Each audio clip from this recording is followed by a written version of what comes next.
Hare Krishna, Krishna Krishna, Hare Rama, Rama Rama, Hare Hare, Hare Krishna, Krishna Krishna, Hare Rama, Rama Hare Hare, Hare Krishna, Krishna Krishna, Hare Rama, Rama Hare Hare, Hare Krishna, Krishna Krishna, Hare Rama, Rama Hare Hare, Hare Krishna, Krishna Krishna, Hare Rama, Rama Hare Hare, Hare Krishna, Krishna Krishna, Hare Rama, Rama Hare Hare, Hare Krishna, Krishna Krishna, Hare Rama, Rama Hare Hare, Hare Krishna, Krishna Krishna, Hare Rama, Rama Hare Hare, Hare Krishna, Krishna Krishna, Hare Rama, Rama Hare Hare, Hare Krishna, Krishna Krishna, Hare Rama, Rama Hare Hare, Hare Krishna, Krishna Rama Hare Hare, Hare Krishna, Krishna Hare Rama, Hare Hare, Hare Krishna, Krishna Hare Rama, Hare Hare, Hare Krishna, Krishna Hare Rama, Hare Hare, Hare Krishna, Krishna Hare Rama, Hare Hare, Hare Krishna, Krishna Hare Rama, Hare Hare, Hare Krishna, Krishna Hare Rama, Hare Hare, Hare Krishna, Krishna Hare Rama, Hare Hare, Hare Krishna, Krishna Hare Rama, Hare Hare, Hare Krishna, Krishna Hare Rama, Hare Hare, Hare Krishna, Krishna Hare Rama, Hare Hare, Hare Krishna, Krishna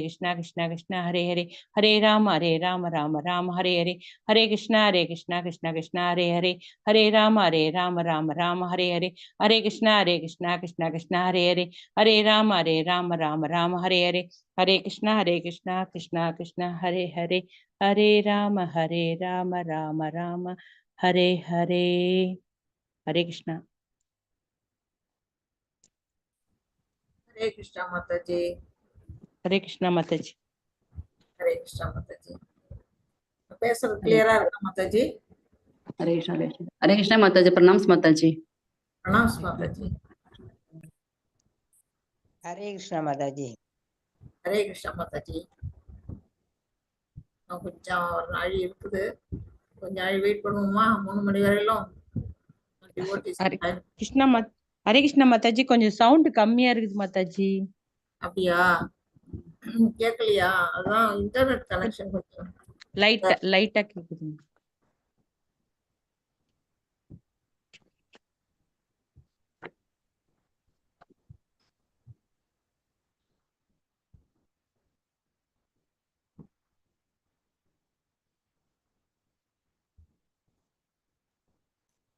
Hare Krishna Mataji. ஸ்லோக நான் வாசிக்கிறேன் மாதாஜி.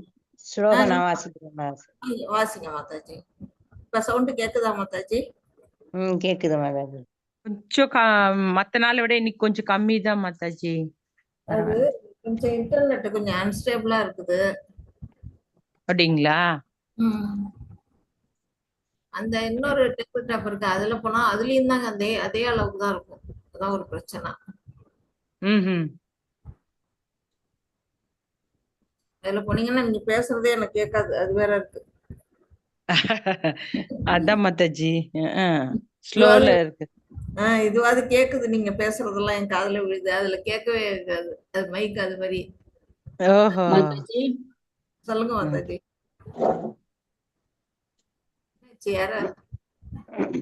யாரோ left ஆன மாதிரி இருக்கு. கீதா மாதாஜி தான். Okay.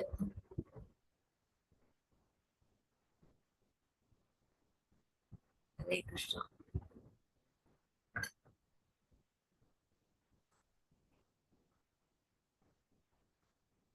என்னாச்சு கீதா மாதாஜிக்கு டக்குன்னு லெஃப்ட் ஆயிட்டீங்க? மாதாஜி நீங்க திருமன்றீங்களே, அது எப்படி அச்சு வச்சா கையில போறீங்களா மாதாஜி? கையாலதான் போடுறேன். ஓகே மாதாஜி.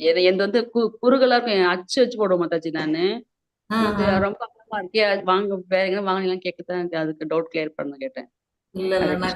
அகலமா பிராடா இருக்கு. கையில குழைச்சுக்குவோம் மாதாஜி. குழைச்சிட்டு குச்சி வச்சிருக்கிறேன், அந்த குச்சியால தான் இரும்புல வைக்குது மொத்தம் இது கட்டையில வைக்குதுங்க மத்தாச்சு. நான் வாங்கி வச்சு கட்டையில வாங்கி வச்சிருக்கேன். அது அது ரொம்ப நிறைய இன்னும் குழைக்கணும் மாதாஜி, அது நிறைய குழைச்சாதான் வந்து வரும். அப்புறம் ஃபுல்லா வச்சுட்டு அதை சரி பண்ணணும் வேற. ஆமா மத்தாச்சு. அதுக்கு அப்படியே இல்ல அப்படியே வச்சுட்டு வைக்கலாம். சரி பண்ண வேண்டியதெல்லாம் மத்த அப்படியே வச்சுக்கலாம். இதுமே ஆமா. இவ்வளவு அகலமா இருக்காது. கிட்டக்க வரும். அது அதுக்காக தான் கேட்டேன். ஹரே கிருஷ்ணா. Okay okay. நான் கையாலேயே விட்டுருவோம், குச்சி வச்சே விட்டுருவேன்.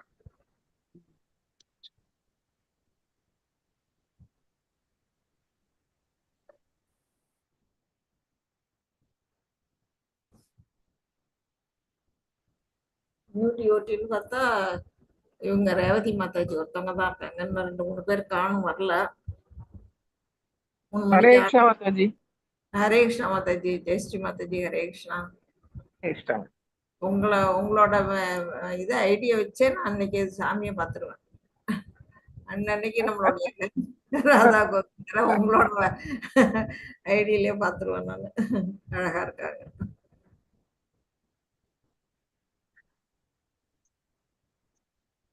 அவங்க அண்ணனுக்கு தரிசனத்தை வைப்பாங்க மாதாஜி. நீ என்ன தரிசனமோ அதை கரெக்டா வச்சிருவாங்க அவங்க டிபில. அவங்க ஜெயஸ்ரீ மாதாஜி அவங்க இன்னைக்கு என்ன ரீசெண்டா என்னவோ அது கரெக்டா அவங்க வச்சிருவாங்க டிபில. பாக்குறது பாத்துக்கலாம். 4 மணிக்கு பார்த்தோன்னே அவங்க ஐடியில வந்துரும் அது. மத்தாச்சி அவங்க 2:30 எழுந்துப்பாங்க மாதாஜி. 2:30 ஸ்டார்டிங் பண்ண உட்காந்துப்பாங்க. இவ்வளவு சீக்கிரம் எதுக்கு எந்திரிக்கிறீங்க கேட்பாங்க லலிதா மாதாஜி. அவ்வளவு காலம்பரம் எந்திரிச்சிருவாங்க. 2:30 எழுந்து ஸ்டார்டிங் பண்ணுவாங்க அவங்க. பகல் முழுக்க தூக்கம் வராதா மாதாஜி உங்களுக்கு? என்ன மாதாஜி? பகல்ல தூக்கம் வராதா? வராது மாதாஜி. லைனா நமக்கு தான் கிளாஸ் ஒண்ணு பை ஒண்ணு இருந்துட்டே இருக்கேன் மாதாஜி. ஆமா, ஒரு கிளாஸ் கண்டினியூ அடுத்த கிளாஸ் வந்துட்டே இருக்கு அவங்களுக்கு. நடுவுல வேலையும் பண்ணோம்ல மாதாஜி. உட்கார்ந்தாலும் ஃபேனுக்கு நேரா உட்கார்ந்தாலும் தூக்கம் வந்துரும் எனக்கெல்லாம். அது சாப்பிட்டுட்டு வந்து உட்கார்ந்தேன்னு வச்சுங்க, கண்டிப்பா தூக்கம் வரும். உங்களெல்லாம் பெருமையா இருக்கும் மாதாஜி.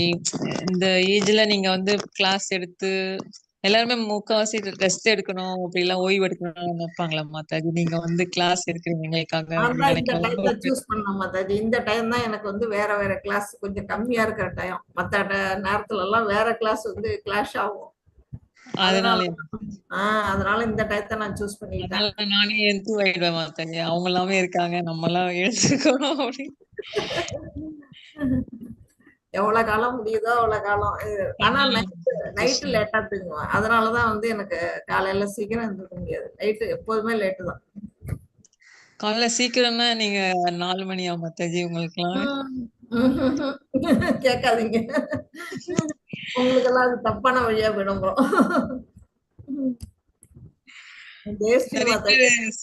பண்ணீங்க 6 7 அப்படிலாம் சொல்றாங்க மாதாஜி.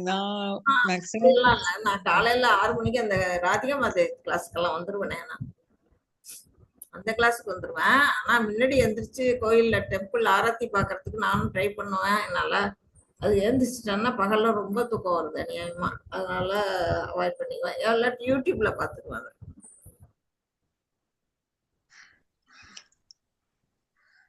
நியூ டிவோட்டிஸ் சொல்லுங்க மாதாஜி. அந்த தாமோதரம் அஷ்டகமும் அப்புறம் அந்த லேம்ப் போட்டிருக்காங்க மாதாஜி. உங்களுக்கு நான் குரூப் போடுறேன் மாதாஜி. அது வந்து உங்களுக்கு ஷேர் பண்ணுறேன். என்கிட்ட இருக்குது.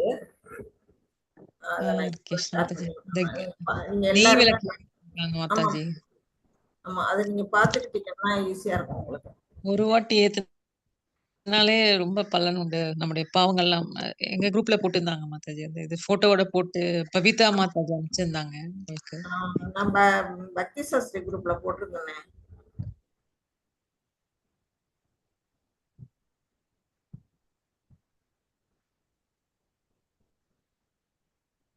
நம்ம குரூப்ல போட்டிருக்கேன் பாருங்க. அது எப்படி எத்தனை சுத்து எங்கெங்க சுத்தணும். அந்த நெய்தீபத்தை கால்ல 4 தரம், கால் ஃபீட்டுக்கு லோட்டஸ் ஃபீட்டுக்கு 4 தரம். அப்புறம் அந்த தாமோதரம் அந்த வயிறு, அது காமம் கட்டப்பட்ட அந்த வயிறுக்கு 2 தரம். அப்புறம் முகத்துக்கு 3 தரம். அப்புறம் டோட்டலா வந்து எத்தனை தரம்னா 7 தரம். பாத்தீங்கன்னா 16 தரம் வரும் மொத்தத்துல. இது வந்து நம்ம வந்து 2 வேலையும் செஞ்சோம்னா நல்லது. அந்த தாமோதர அஷ்டகம் நமக்கு படிக்க தெரிஞ்சா படிக்கலாம், இல்லைன்னா அட்லீஸ்ட் யூடியூப்லயாவது போட்டு விட்டுட்டு நம்ம அதை செய்யலாம். அது பண்ணீங்கன்னா ரொம்ப ரொம்ப அது அவ்வளோ மகத்துவம் வாய்ந்தது. ஏன்னா பகவான் வந்து கிடைத்தற்கு அரியவன், ஆனா அடைவதற்கு சுலபன்னு சொல்லப்பட்டிருக்காங்க. அப்படிப்பட்ட பகவான் வந்து தாயோட அன்புக்கு கட்டுப்பட்டு அங்க கட்டுப்படுறாரு. இந்த தாமத்துல யாராலையும் அவரை வந்து கட்டி வைக்க முடியாது. எல்லாரையும் அவர்கிட்டதான் நம்ம கட்டுப்படணுமே தவிர அவரை கட்டுறதுங்கிறது நடக்காத காரியம். அப்படிப்பட்ட பகவானையே வந்து யார் கட்டினா? யசோதை தாயார். அவங்க எவ்வளவு பெரிய புண்ணியம் பண்ணியிருந்தா அந்த குழந்தைய வந்து அவங்க வந்து ஒவ்வொரு நிமிஷமும் ரசிச்சு ரசிச்சு ரசிச்சு அவங்க வந்து அந்த குழந்தைய வளர்த்துருப்பாங்க. அவங்க தன்னோட குழந்தையா தானே அவங்க நினைச்சாங்க. பகவானே அவங்களுக்கு தெரியாது. போட்டிருக்கேன், எல்லாரும் பாத்துங்க, அதை வந்து ஃபாலோ பண்ணுங்க. ஓகே, நம்ம இன்னைக்கு கிளாஸ்க்கு போயிடலாம்னு நினைக்கிறேன். ஓரளவுக்கு வந்துட்டாங்க. விஜயராணி மாதாஜி, லதா ரவி மாதாஜி, நீங்க ஏற்கனவே வேற கிளாஸ்ல இருக்கீங்களா மாதாஜி? இல்லைங்க மாதாஜி, 18 டேஸ்க்கு மட்டும் அட்டன் பண்றாங்க மாதாஜி. அவங்க என்னோட சிஸ்டர் மாதாஜி. அவங்க அவங்க வந்து 18 டேஸ் அன்னில வேற பாகவத கிளாஸ்லயே அவங்க என்ன பார்த்த மாதிரி இருக்கு. தினமும் பாகவத கிளாஸ் வருவாங்க மாதாஜி, காலம்பர வருவாங்க மாதாஜி. ஓகே ஓகே, அதுதான். ஆனா இப்பதான் 18 டேஸ் ஃபர்ஸ்ட் கிளாஸா? இது 4th கிளாஸ் மாதாஜி அவங்க அட்டன் பண்றது. உங்களுக்கு 3 பண்ணிட்டாங்க, அதான் போக மாட்டேங்கிறாங்க. அவங்க போக தெரியலங்கிறாங்க மாதாஜி. பண்ணி தர மாட்டேங்கிறாங்க. கொஞ்சம் ஹெல்ப் பண்ணுங்க, அவங்களுக்கு கொஞ்சம் ஹெல்ப் பண்ணுங்க. ஓகே மாதாஜி. நீங்க தான் அதுல முன்னேறி வந்துட்டீங்க இல்லையா? அவங்களுக்கு கொஞ்சம் ஹெல்ப் பண்ணீங்கன்னா சொல்லி கொடுங்க, எப்படி எப்படி வரணுங்கிறத சொல்லி கொடுத்தீங்கன்னா வந்துடலாம். நீங்க வரும்போது அவங்க வர முடியாதான்? வருவாங்க மாதாஜி. ஹரே கிருஷ்ணா. ஹரே கிருஷ்ணா.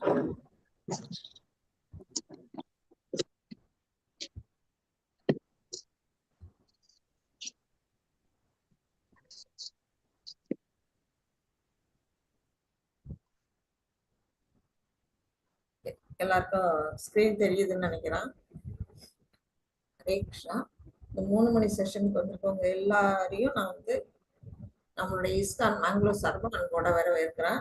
நாம இன்னைக்கு பார்க்க போறது அத்தியாயம் 11, விஸ்வரூப சந்தர்சன யோகம். சந்தர்சன யோகம் அப்படின்னா என்ன அப்படின்னா, பகவானுடைய பிரபஞ்ச வடிவம், அதாவது யூனிவர்சல் ஃபார்மா வந்து நம்ம பார்க்க போறோம். அதை பற்றிய விஷயங்களை வந்து நம்ம பார்க்கறதுக்கு முன்னாடி நம்ம வந்து ப்ரேயர் பண்ணிக்கலாம்.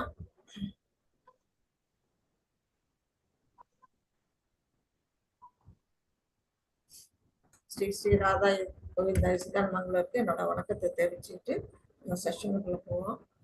ஓம் நமோ பகவதே வாசுதேவாய. நமோ பகவதே வாசுதேவாய. ஓம் நமோ பகவதே வாசுதேவாய. ஓம் அஞ்ஞானதிமிராந்தஸ்ய ஞானாஞ்சனशलाकया चक्षुरुन्मीलितं येन तस्मै श्रीगुरवे नमः. श्रीचैतन्यमनोभीष्टं स्थापितं येन भूतले स्वयं रूपा कदा मह्यं ददाति स्वपदान्तिकम्. हे कृष्णा करुणा सिन्धु दीनबन्धो जगत्पते गोपेशा गोपिका कान्ता राधा कान्ता नमोस्तुते. भक्तकाञ्चन गौराङ्गी राधे वृन्दावनेश्वरी वृषभानुसुते देवी प्रणमामि हरिप्रिये. वाञ्छाकल्पतरुभ्यश्च कृपा सिन्धुभ्य एव च पतितानां पावनेभ्यो वैष्णवेभ्यो नमो नमः. नमो विष्णुपदाय कृष्णपृष्ठाय भूतले श्रीमते भक्तिवेदान्त स्वामिन् इति नामिने. नमस्ते सरस्वती देवी गौरवाणी प्रचारिणे निर्विशेष शून्यवादे वशत्यादेशतारिणे. जय श्री कृष्ण चैतन्य नित्यानंद श्री अद्वैत गदाधर श्रीवासादि गौर भक्तवृंद. हरे कृष्णा कृष्ण कृष्ण हरे हरे, हरे राम राम राम हरे हरे. हरे कृष्णा कृष्ण कृष्ण हरे हरे, हरे राम ராமா ராம ராமா ஹரே ஹரே.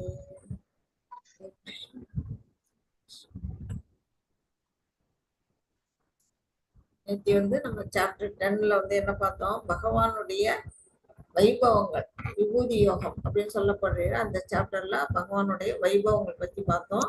அதோடைய ஷார்ட் சம்மரிங்க என்ன கொடுத்திருக்காங்க? பகவான் கிருஷ்ணர் அறியப்படாதவர், அனைவருக்கும் ஆதாரமானவர். அவரால் யாராலெல்லாம் புரிஞ்சுக்க முடியாது? யோகிகளாலேயோ, தவம் செய்த தவம் புரிகிற அந்த முனிவர்களாலேயோ, தேவர்களாலேயோ யாராலையும் என்ன பண்ண முடியாது? புரிந்து கொள்ள முடியாதவர். அவர் வந்து சிசுவா வந்து குழந்தையா வந்து தோன்றும் போது எல்லாரும் வந்து காத்து இருக்கிறாங்க. அவரை பத்தி பிரார்த்தனை பண்ணிட்டு அவரை பார்க்க முடியுமா அப்படின்னு வந்து காத்திருக்கிறாங்க. அப்படி வந்து அறியப்பட முடியாதவரா இருக்கிறாரு. ஆனா எல்லாருக்கும் ஆதாரம் யாரு அப்படின்னா பகவான் கிருஷ்ணர் அப்படிங்கிறத 10.1ல இருந்து 7 வரையில் உள்ள ஸ்லோகங்கள்ல பார்த்தோம். தூய பக்தி என்பது பகவத்கீதையின் சாராம்சம். அந்த 10.8ல இருந்து 9 வரையிலும் 11 வரையிலும் உள்ள அந்த ஸ்லோகங்கள் 4 ஸ்லோகங்களும் அதர் ஸ்லோகி அப்படின்னு சொல்லப்படுது. அந்த ஒவ்வொரு ஸ்லோகமும் என்ன கொடுக்குது நமக்கு சொல்லுது அப்படின்னா, பகவானுக்கும் நமக்கும் உள்ள சம்பந்தம் என்ன, பகவானை நாம சென்று சேர்வதற்கு நம்ம செய்ய வேண்டிய செயல்கள் என்ன, எப்படி நம்ம பகவானுக்கு பக்தி தொண்டாற்றணும், அதன் மூலமா பகவான் நம்ம அடையிறது பிரயோஜனம், அது எல்லாமே வந்து அந்த 4 ஸ்லோகங்கள்ல கொடுத்துருக்குறாங்க. அதனால வந்து மொத்த பகவத்கீதையோட சாராம்சமும் இந்த 4 ஸ்லோகங்கள் சொல்லப்படுது. அதை நம்ம எல்லாருமே மனனம் பண்ணிட்டு நம்ம வாசிச்சோம்னா ரொம்ப ரொம்ப பகவத்கீதையை வாசிச்சதோட பலனை நம்ம அடையலாம். அடுத்தது, அர்ஜுனன் கிருஷ்ணரின் உச்சநிலையை ஏற்றுக்கொள்கிறான். பகவானோடைய உச்சநிலை என்ன? பரம்பிரம்மா பரந்தாமா நீயே பரமம் பவான் அப்படின்னு வந்து என்ன சொல்றாரு? நீ வந்து உன்னுடைய பெருமைகள் வந்து மற்றவங்க அசிதர், வியாசர், தேவலர் அவங்க எல்லாமும் சொல்லி இருக்கிறாங்க, நாரதர் போன்றவர்கள்லாம். இப்ப உன்னுடைய திருவாயாலேயே நான் வந்து கேட்டேன், நான் உன்னைய நான் ஏத்துக்கிறேன், நீ தான் என்னுடைய பரம்பொருள் அப்படின்னு சொல்லி என்ன சொல்றாரு? அதுக்கு பிற்பாடு அவருடைய வைபவங்களை பத்தி அவர் கேட்கிறாரு. இதெல்லாம் வந்து எனக்கு சொல்லுங்க, உன்னுடைய வாயால் அமிர்தம் போன்ற அந்த மொழிகளை நான் கேட்க விரும்புறேன் அப்படின்னு கேட்கிறாரு. 10.12ல இருந்து 18 வரையிலும் உள்ள ஸ்லோகங்கள்ல சொல்லப்பட்டிருக்குது. அடுத்ததா வந்து பகவான் கிருஷ்ணர் தனது விபூதிகளை விவரிக்கிறார். 19ல இருந்து 42 வரையிலும் உள்ள ஸ்லோகங்கள்ல பகவானுடைய அந்த வைபவங்கள் வந்து நம்ம விரிவா பார்த்தோம். நமக்கு வந்து அது விரிவா தெரியுதே தவிர பகவான் என்ன சொல்றாரு? அது என்னுடைய எல்லையற்ற விபூதிகள்ல ஒரு சிறு பகுதியை தான் உங்களுக்கு, ஒரு சிறு பொறியை தான் உனக்கு நான் சொல்லியிருக்கிறேன் அர்ஜுனா. இதெல்லாம் தெரிஞ்சுக்கிறதுல என்ன வந்தது? இது வந்து என்னுடைய வைபவங்கள் எப்படி விட்டது? எல்லையற்றவை. அவன் வந்து அர்ஜுனர் விருப்பப்பட்டதுனால அதை வந்து அவர் காட்டியிருக்கிறாரு. மற்றபடி அவருடைய வைபவங்களை பத்தி நம்ம எல்லாமே பார்க்கணும் அப்படின்னா நம்மளால முடியாது. ஒவ்வொரு பொருள்கள்லையும் ஒவ்வொன்றையும் நம்ம வந்து என்ன செய்யணும்? அதுல கிருஷ்ணர் இருக்கிறாரு, சத்து பிளஸ் அசத்து எல்லாத்துலயுமே பகவான் இருக்கிறாருன்னு நம்ம உணர ஆரம்பிச்சோம்னா பகவானை ஈஸியா உணர முடியும் அப்படிங்கறது நம்ம புரிஞ்சுக்கிட்டோம். இன்னைக்கு நாம வந்து 11வது அத்தியாயம் பார்க்க போறோம். அவருடைய யுனிவர்சல் ஃபார்ம் இதுல பார்க்க போறோம். இதோட ஷார்ட் சம்மரியில என்ன சொல்லி இருக்கிறாங்க அப்படின்னா, 1ல இருந்து 4 வரையிலும் உள்ள ஸ்லோகங்கள்ல அர்ஜுனா தனது யுனிவர்சல் வடிவத்தை காட்டும்படி கிருஷ்ணரிடம் கோருகிறார். பகவானுடைய விஸ்வரூப தரிசனத்தை பார்க்கறதுக்கு அவருக்கு வந்து கோரிக்கை வைக்கிறாரு. அது வந்து 4 வரையிலும் உள்ள ஸ்லோகங்கள்ல இருக்கு. நெக்ஸ்ட் 5ல இருந்து 8 வரையிலும் உள்ள ஸ்லோகங்கள்ல பகவான் கிருஷ்ணர் தனது உலகளாவிய வடிவத்தை விவரிக்கிறார். அது எப்படிப்பட்டது, அந்த வடிவத்தை பத்தி எப்படி பார்க்கலாம் அப்படிங்கிறத பத்தி பகவானே அவர் வாயால சொல்றாரு. 9ல இருந்து 14 வரையிலும் அர்ஜுனன் வந்து என்ன பண்றாரு? அந்த ஃபார்ம், அந்த விஸ்வரூப வடிவத்தை வந்து அவர் பார்க்கறதுல அவர் என்னென்ன உணர போறாரு அப்படிங்கிறத அடுத்ததுல சொல்றாரு. 15ல இருந்து 31 வரையிலும் உள்ள ஸ்லோகங்கள்ல அந்த யுனிவர்சல் ஃபார்மோட அந்த அனுபவம், அவர் என்னென்ன பார்க்கிறாரு அப்படிங்கிறது தன்னுடைய அனுபவங்களை அவர் வந்து வெளியிடுறாரு அந்த ஸ்லோகங்கள்ல. அடுத்தது பகவான் கிருஷ்ணரின் பதில். அவர் வந்து பார்த்துட்டு என்ன பண்றாரு? பயப்படுறாரு அர்ஜுனர். கடைசியா வந்து பயந்து போய், நீங்க யாரு, எதுக்காக வந்திருக்கீங்க, எனக்கு ஒன்றும் புரியல அப்படின்னு கேட்கும்போதுதான் பகவான் என்ன சொல்றாரு? காலோஸ்மி, நான் வந்து காலம் அப்படின்னு சொல்லி 32ல இருந்து 34 வரையிலும் உள்ள ஸ்லோகங்கள்ல பகவான் வந்து அர்ஜுனனுக்கு தெரிவிக்கிறாரு. அடுத்தது வந்து அதை கேட்டுட்டு அர்ஜுனன் என்ன பண்றாரு, அவருக்கு பிரார்த்தனை செய்யறாரு. நிறைய பிரேயர்ஸ் வந்திருக்கும், நம்ம பகவத்கீதையிலயும் இருக்குது, பாகவதத்திலயும் ஏகப்பட்ட பிரேயர்ஸ் இருக்குது. குந்தி பிரேயர் இருக்கு, பீஷ்ம ஸ்துதி இருக்குது, அப்புறம் வந்து வியாசரே முதல் ஸ்லோகத்துல பகவானை பிரார்த்தனை பண்ணியிருப்பாரு.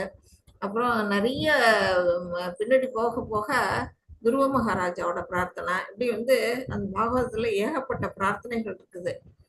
இவங்கெல்லாம் கூட பிரார்த்தனை, காளிங்க நர்த்தனம் ஆடும்போது அந்த நாகக்கன்னிகள்லாம் பிரார்த்தனை பண்ணுவாங்க, கோபிகைகள்லாம் பிரார்த்தனை பண்ணுவாங்க.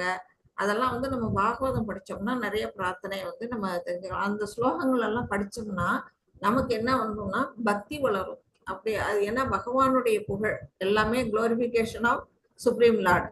அதனால அதை நாம வந்து நமக்கு எப்பெல்லாம் முடியுதோ அதெல்லாம் நம்ம வந்து படிக்கணும். இங்க வந்து இதுல என்ன கொடுத்துருக்காங்கன்னா அர்ஜுனனோட பிரேயர்ஸ் கொடுத்துருக்குறாங்க. இது வந்து 35ல இருந்து 46 வரையில் உள்ள ஸ்லோகங்கள்ல இருக்குது. அடுத்தது வந்து கிருஷ்ணரை பார்க்க தூய பக்தி தேவை. அவருடைய அடையணும், பகவானை அடையணும், சென்றடையணும் அப்படின்னா நமக்கு என்ன தேவை, தூய பக்தி ஒண்ணுதான் தேவை, அதை தவிர வேற எதுவுமே தேவையில்லை அப்படிங்கிறது 47ல இருந்து 55வது ஸ்லோகம் வரையிலும் கொடுத்துருக்குறாங்க. இப்ப நாம வந்து அதை விரிவா பார்க்கலாம்.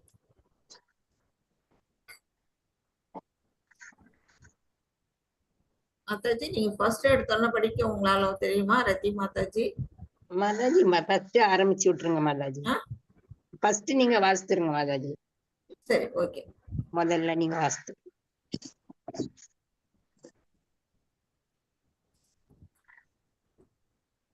ஓம் கிருஷ்ண பரமாத்மனே நமஹ. ஏகாத சத்யாயஹ விஸ்வரூப தர்சன யோகஹ. அர்ஜுன உவாச்ச மதனுக்கிரகாய பரமம் குஹ்யம் அத்யாத்ம சம்ஹிதம் யத்வயோக்தம் வசஸ்தேன மோகோயம் விகதோ மம. அர்ஜுனன் கூறினான். என்ன கூறுறாரு, ஆன்மீகம் சம்பந்தமான பரம ரகசியங்களை அன்புடன் எனக்கு வழங்கியுள்ளீர்.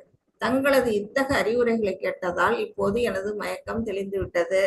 பகவான் வந்து எல்லா காரணங்களுக்கும் காரணமானவர். நம்ம வந்து பிரம்ம சமீதியில பார்த்திருக்கிறோம், ஈஸ்வரக பரமகிருஷ்ணக சச்சிதானந்த விக்கிரகம், சச்சிதானந்த ரூபம் அவருடையது.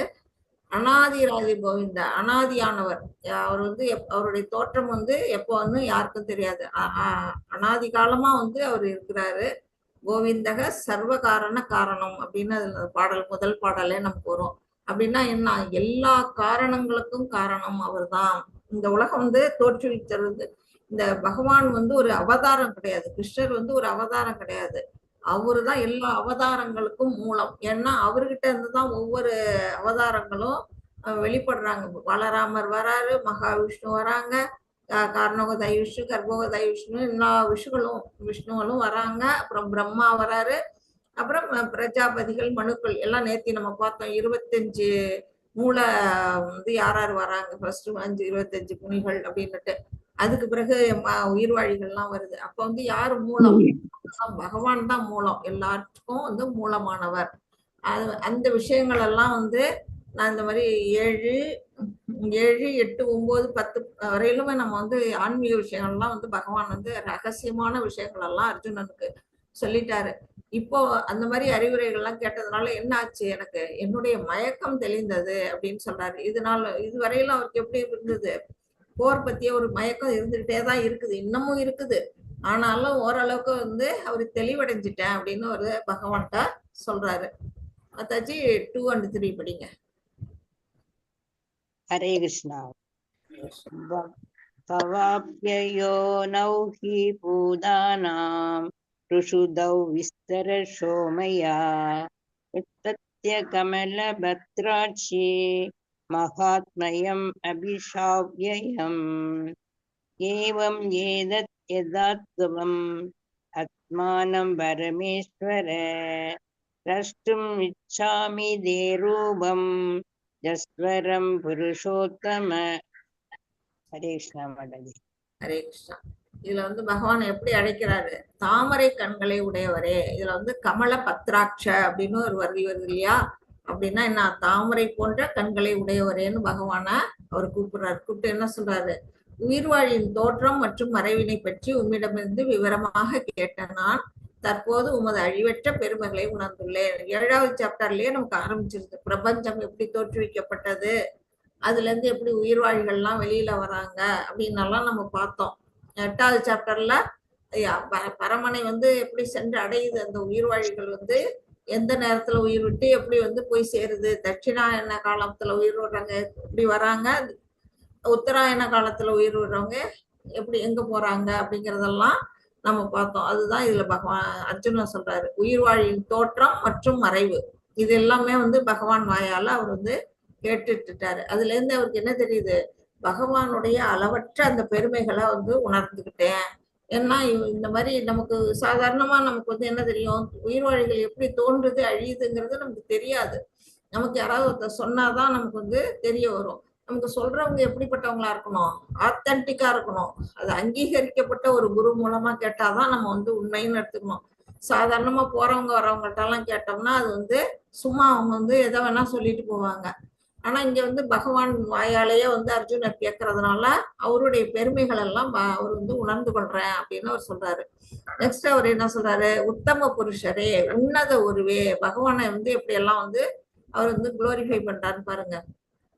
நான் தங்களுடைய உண்மை நிலையில் என் முன் காண்கின்றேன். இப்ப பகவானுடைய மூல உருவம் எது, பகவானுடைய கிருஷ்ண உருவம், அந்த உருவத்துல அவர் பார்க்கிறாரு. அததான் அவர் சொல்றாரு. என்ற போதிலும் தங்களை பற்றி தாங்களே விளக்கியபடி இந்த பிரபஞ்ச தோற்றத்தினுள் தாங்கள் எவ்வாறு உட்புகுந்து உள்ளீர் என்பதை காண விரும்புகிறேன். பகவான் நேத்தி சாப்டர்ல 10வது சாப்டர்ல அவருடைய வைபவங்கள் அனைத்தும் சொன்னாரு. 7லயும் சொன்னாரு, நீர்ல என்ன சுவையா இருக்கிறேன், நெருப்புல ஒளியா இருக்கிறேன், வெப்பமா இருக்கிறேன் அப்படின்னு எல்லாம் அவர் சூரியன்ல ஒளியா இருக்கிறேன்னெல்லாம் அவர் சொன்னார் இல்லையா. அப்புறம் நேத்தி சாப்டர்லயும் எந்தெந்த வடிவங்கள் எல்லா உலகத்துல இருக்கக்கூடிய அழகான புகழத்தக்க எல்லா ரூபங்களும் பகவான் அப்படின்னு அவர் வாயாலே சொன்னாரு. அப்போ அழகான அந்த புகழத்தக்க அந்த வடிவங்கள் காதால அவர் கேட்டுட்டாரு. அந்த அமிர்தம் போன்ற அந்த இதை கேட்டுட்டாரு. அதை கண்ணால பார்த்து ரசிக்கணும், அந்த அந்த வைபவங்களை கண்ணால பார்க்கணும் அப்படிங்கிறதுனால இங்க கேட்கிறாரு, உட்புகுந்து இந்த பிரபஞ்சத்துக்குள்ள எப்படி நீங்க உட்புகுந்து இருக்கிறீங்கிறத நான் பார்க்க விரும்புறேன் அப்படின்னு சொல்றாரு. உமது அந்த ஐஸ்வர்ய ரூபத்தினை காண நான் ஆவலுடன் இருக்கிறேன் அப்படின்னு பகவான்கிட்ட அர்ஜுனர் கோரிக்கை வைக்கிறாரு. மாதாஜி 4 and 5 படிங்க. ஹரே கிருஷ்ணா. மன்யசேயதி தச்சக்யம் மயா த்ரஷ்டும் இதி பிரபோ தோஹேஸ்வர ததோ மேத்ரம் தஸ்ய சாத்மானம் அவ்யயம்.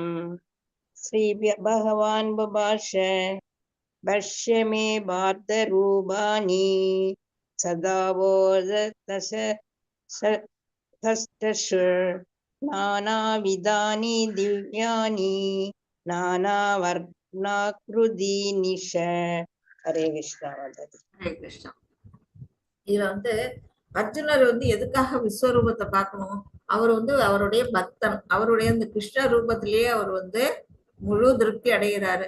அப்படி இருக்கும்போது அவர் ஏன் விஸ்வரூபத்தை நான் பார்க்கணும் அப்படின்னு கேட்கிறாரு அப்படின்னா, பிற்காலத்துல வரக்கூடியவங்களும் நாஸ்திகர்களும் பகவான் விஸ்வரூபம் எடுத்தாதான் அவரை கடவுள்னு நம்பக்கூடிய நிலையில இருக்கிறாங்க. இந்த காலகட்டம் அப்படி இருக்குது. அதனாலதான் அவர் என்ன செய்யறாரு, அவங்களெல்லாம் நம்ப வைக்கணும் அப்படிங்கிறதுக்காக அந்த விஸ்வரூபத்தை பாக்குறாரு. இல்லாட்டி அவருக்கு அந்த கிருஷ்ண உருவமே அவருக்கு போதுமானது. அது பகவானுக்கும் தெரியும். அவரு அர்ஜுனன் தனக்காக கேட்கல, பின்னாடி வரக்கூடிய சந்ததிகளுக்காக கேட்கிறாரு அப்படின்னுட்டு. ஏன்னா நான் தான் கடவுள்னு சொல்லிட்டு இங்க நிறைய பேர் நிக்கிறாங்க. அந்த மாதிரி கடவுளா நீங்க இருக்கீங்கன்னா பகவானை போல உங்க விஸ்வரூபத்தை நீங்க காட்டுங்க.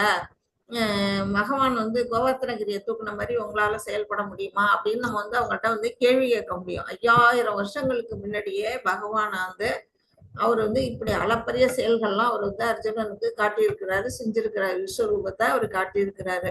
அப்படிப்பட்ட காலத்துல அவர் அர்ஜுன் இப்போ பின்னாடி வர்ற இந்த கலியுகத்துல எப்படி இருக்கிறாங்க மக்கள் அப்படின்னா, நானே கடவுள், நானே எல்லாம் செஞ்சிருவேன், எனக்கு தான் எல்லாம், நான் என்னோட பெரியவன் யாரும் இல்லை அப்படின்னு எல்லாம் நிறைய பேர் இருக்கிறதுனாலதான் அவர் வந்து கேட்கிறாரு. அப்பவும் அர்ஜுனர் எப்படி சொல்றாரு, ரொம்ப பணிவோட கேட்கிறாரு. பகவான்கிட்ட என்ன கேட்கிறாரு, எனக்கு அந்த விஸ்வரூபத்தை பார்க்க முடியும்னு தாங்கள் நினைச்சா எனக்கு அந்த யோக சக்தியில் இறைவனே, யோகேஸ்வரா அப்படின்னு வந்து பகவான சொல்றாரு. யோக சக்தியில் இறைவனே, அந்த எல்லையற்ற விஸ்வரூபத்தை எனக்கு காட்டி அருளும் அப்படிங்கிறாரு.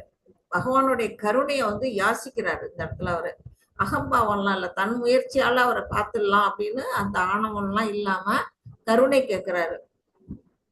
அது வந்து பகவானுக்கும் தெரியும் எதற்காக அர்ஜுனர் இந்த மாதிரி கேட்கிறாரு அப்படிங்கிறதுனால புரிஞ்சுக்கிட்டு பகவான் என்ன சொல்றாரு, புருஷோத்தமரான முழுமுதற் கடவுள் கூறினார், பிருதாவின் மகனே, எனது அன்பு அர்ஜுனா, லட்சக்கணக்கான பலதரப்பட்ட நிறத்துடன் தோன்றும் எனது பல வகையான திவ்ய ரூபத்தினை, எனது வைபவத்தினை இப்போது காண்பாயாக.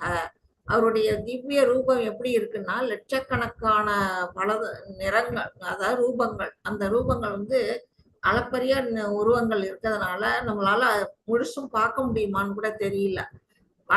பலதரப்பட்ட நிறங்கள், நானா விதானி திவ்யானின்னா நானா விதமான வர்ணங்கள், நானா விதமான ரூபங்கள்லாம் வந்து அவர் வந்து காட்டுறாரு. அந்த மாதிரி திவ்ய ரூபத்தை சரி நான் உனக்கு காட்டுறேன் அப்படின்னு சொல்லிட்டு என்ன சொல்றாரு, எதை ஒண்ணு பார்க்கணும்னாலும் சாதாரண நம்மளுடைய இந்த ஊனக்கண்களால பார்க்க முடியுமானா முடியாது.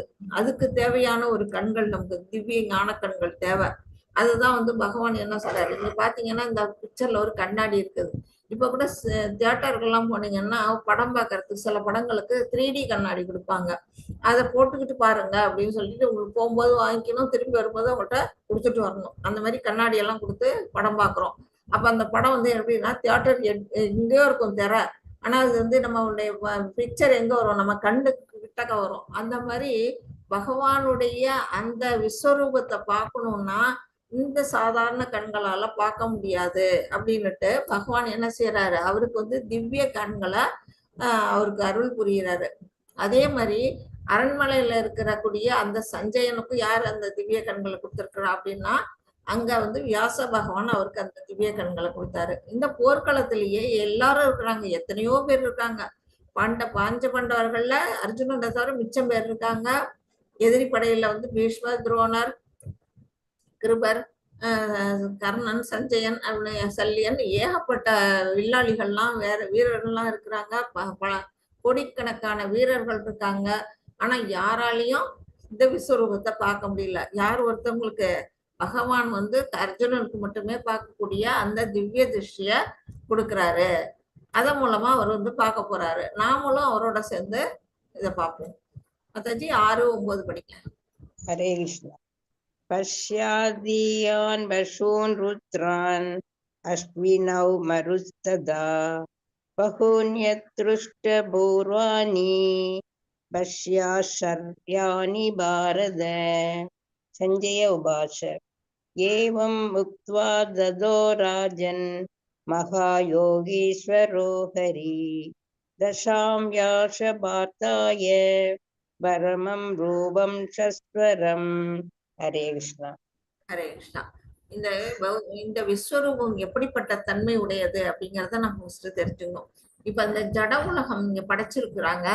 இந்த உலகம், நம்ம உயிர்வாழிகள் எல்லாருக்கும் வந்து என்ன தன்மை இருக்கு, நிலையற்ற தன்மை. இதெல்லாம் வந்து தற்காலிக தோற்றம், தோன்றி மறையக்கூடியது, அழிவடையக்கூடியது.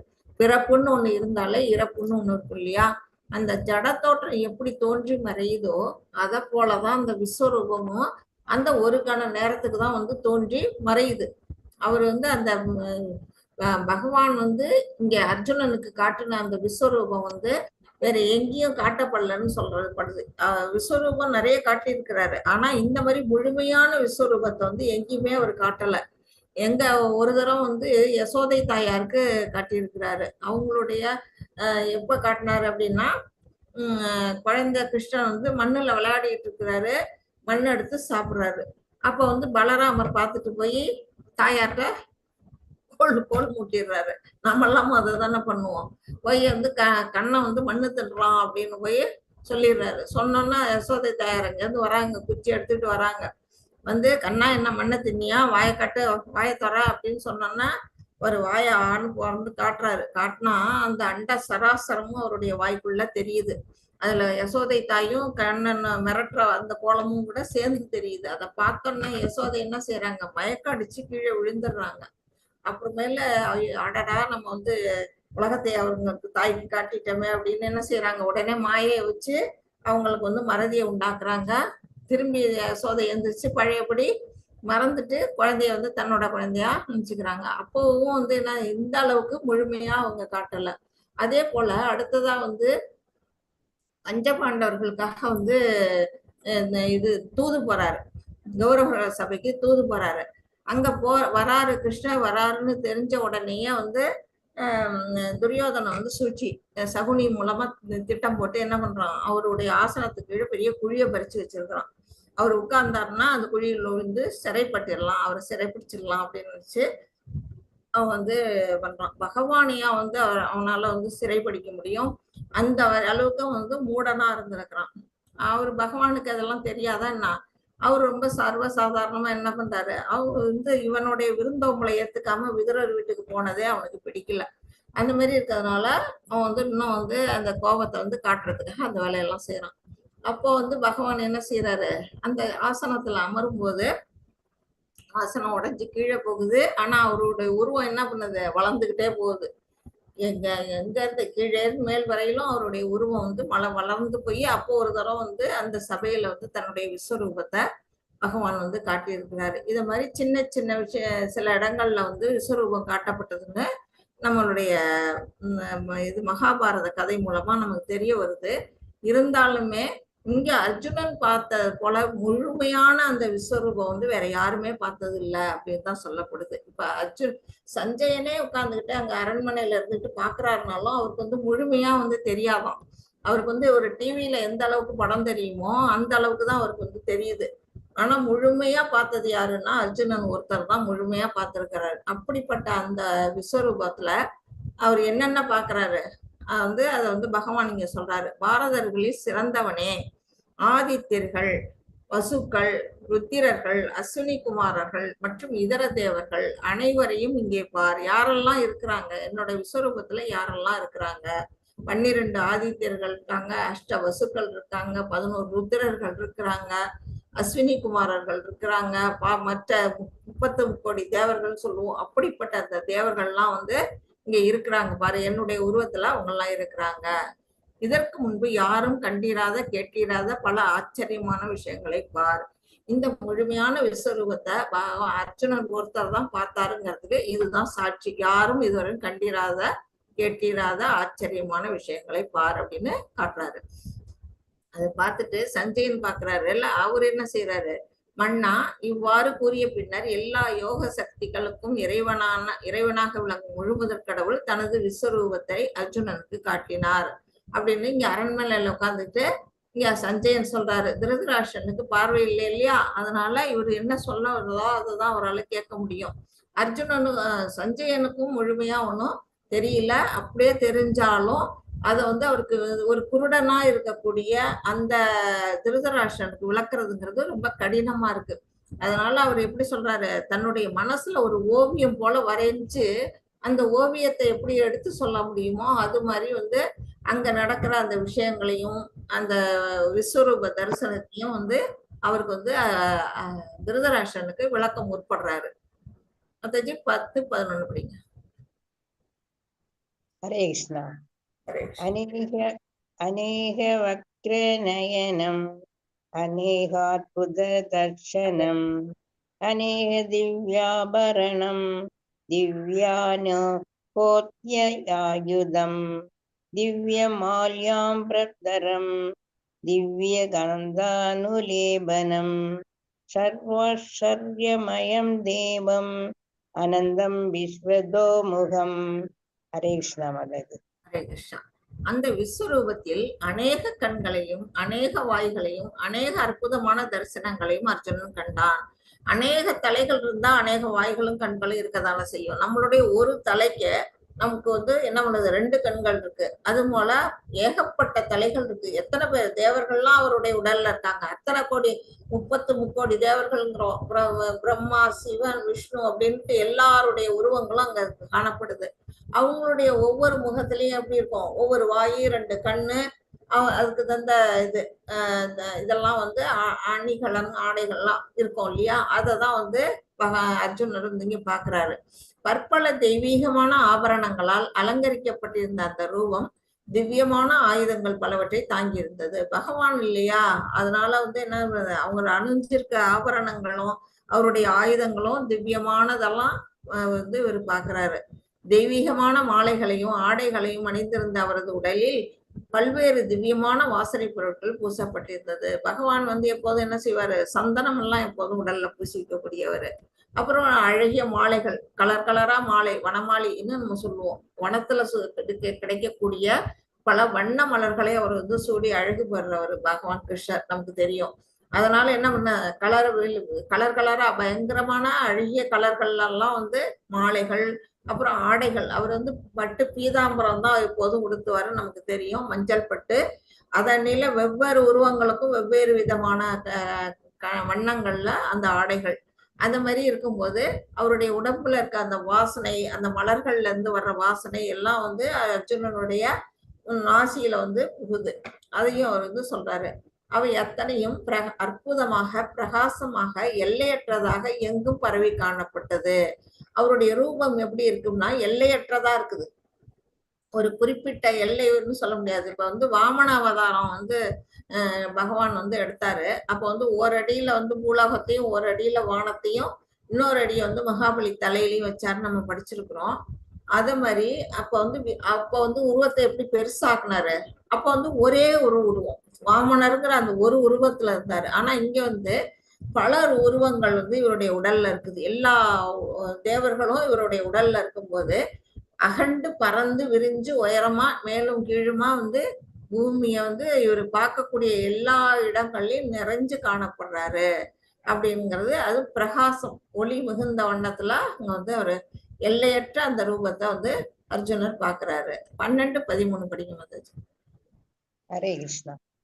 திவி சூரிய சஹஸ்ரஸ்ய பவேத் யுகபத் புத்திதா யதிபால் சத்ருஷீஷாஸ்ய பாஷஸ்தஸ்யா மகாத்மனே தத்ரைஹஸ்தம் ஜகத்ருத்சனம் பிரவிபக்தம் அநேகதா அபஷ்யத் தேவ தேவஸ்ய ஷரீரே பாண்டவஸ்ததா.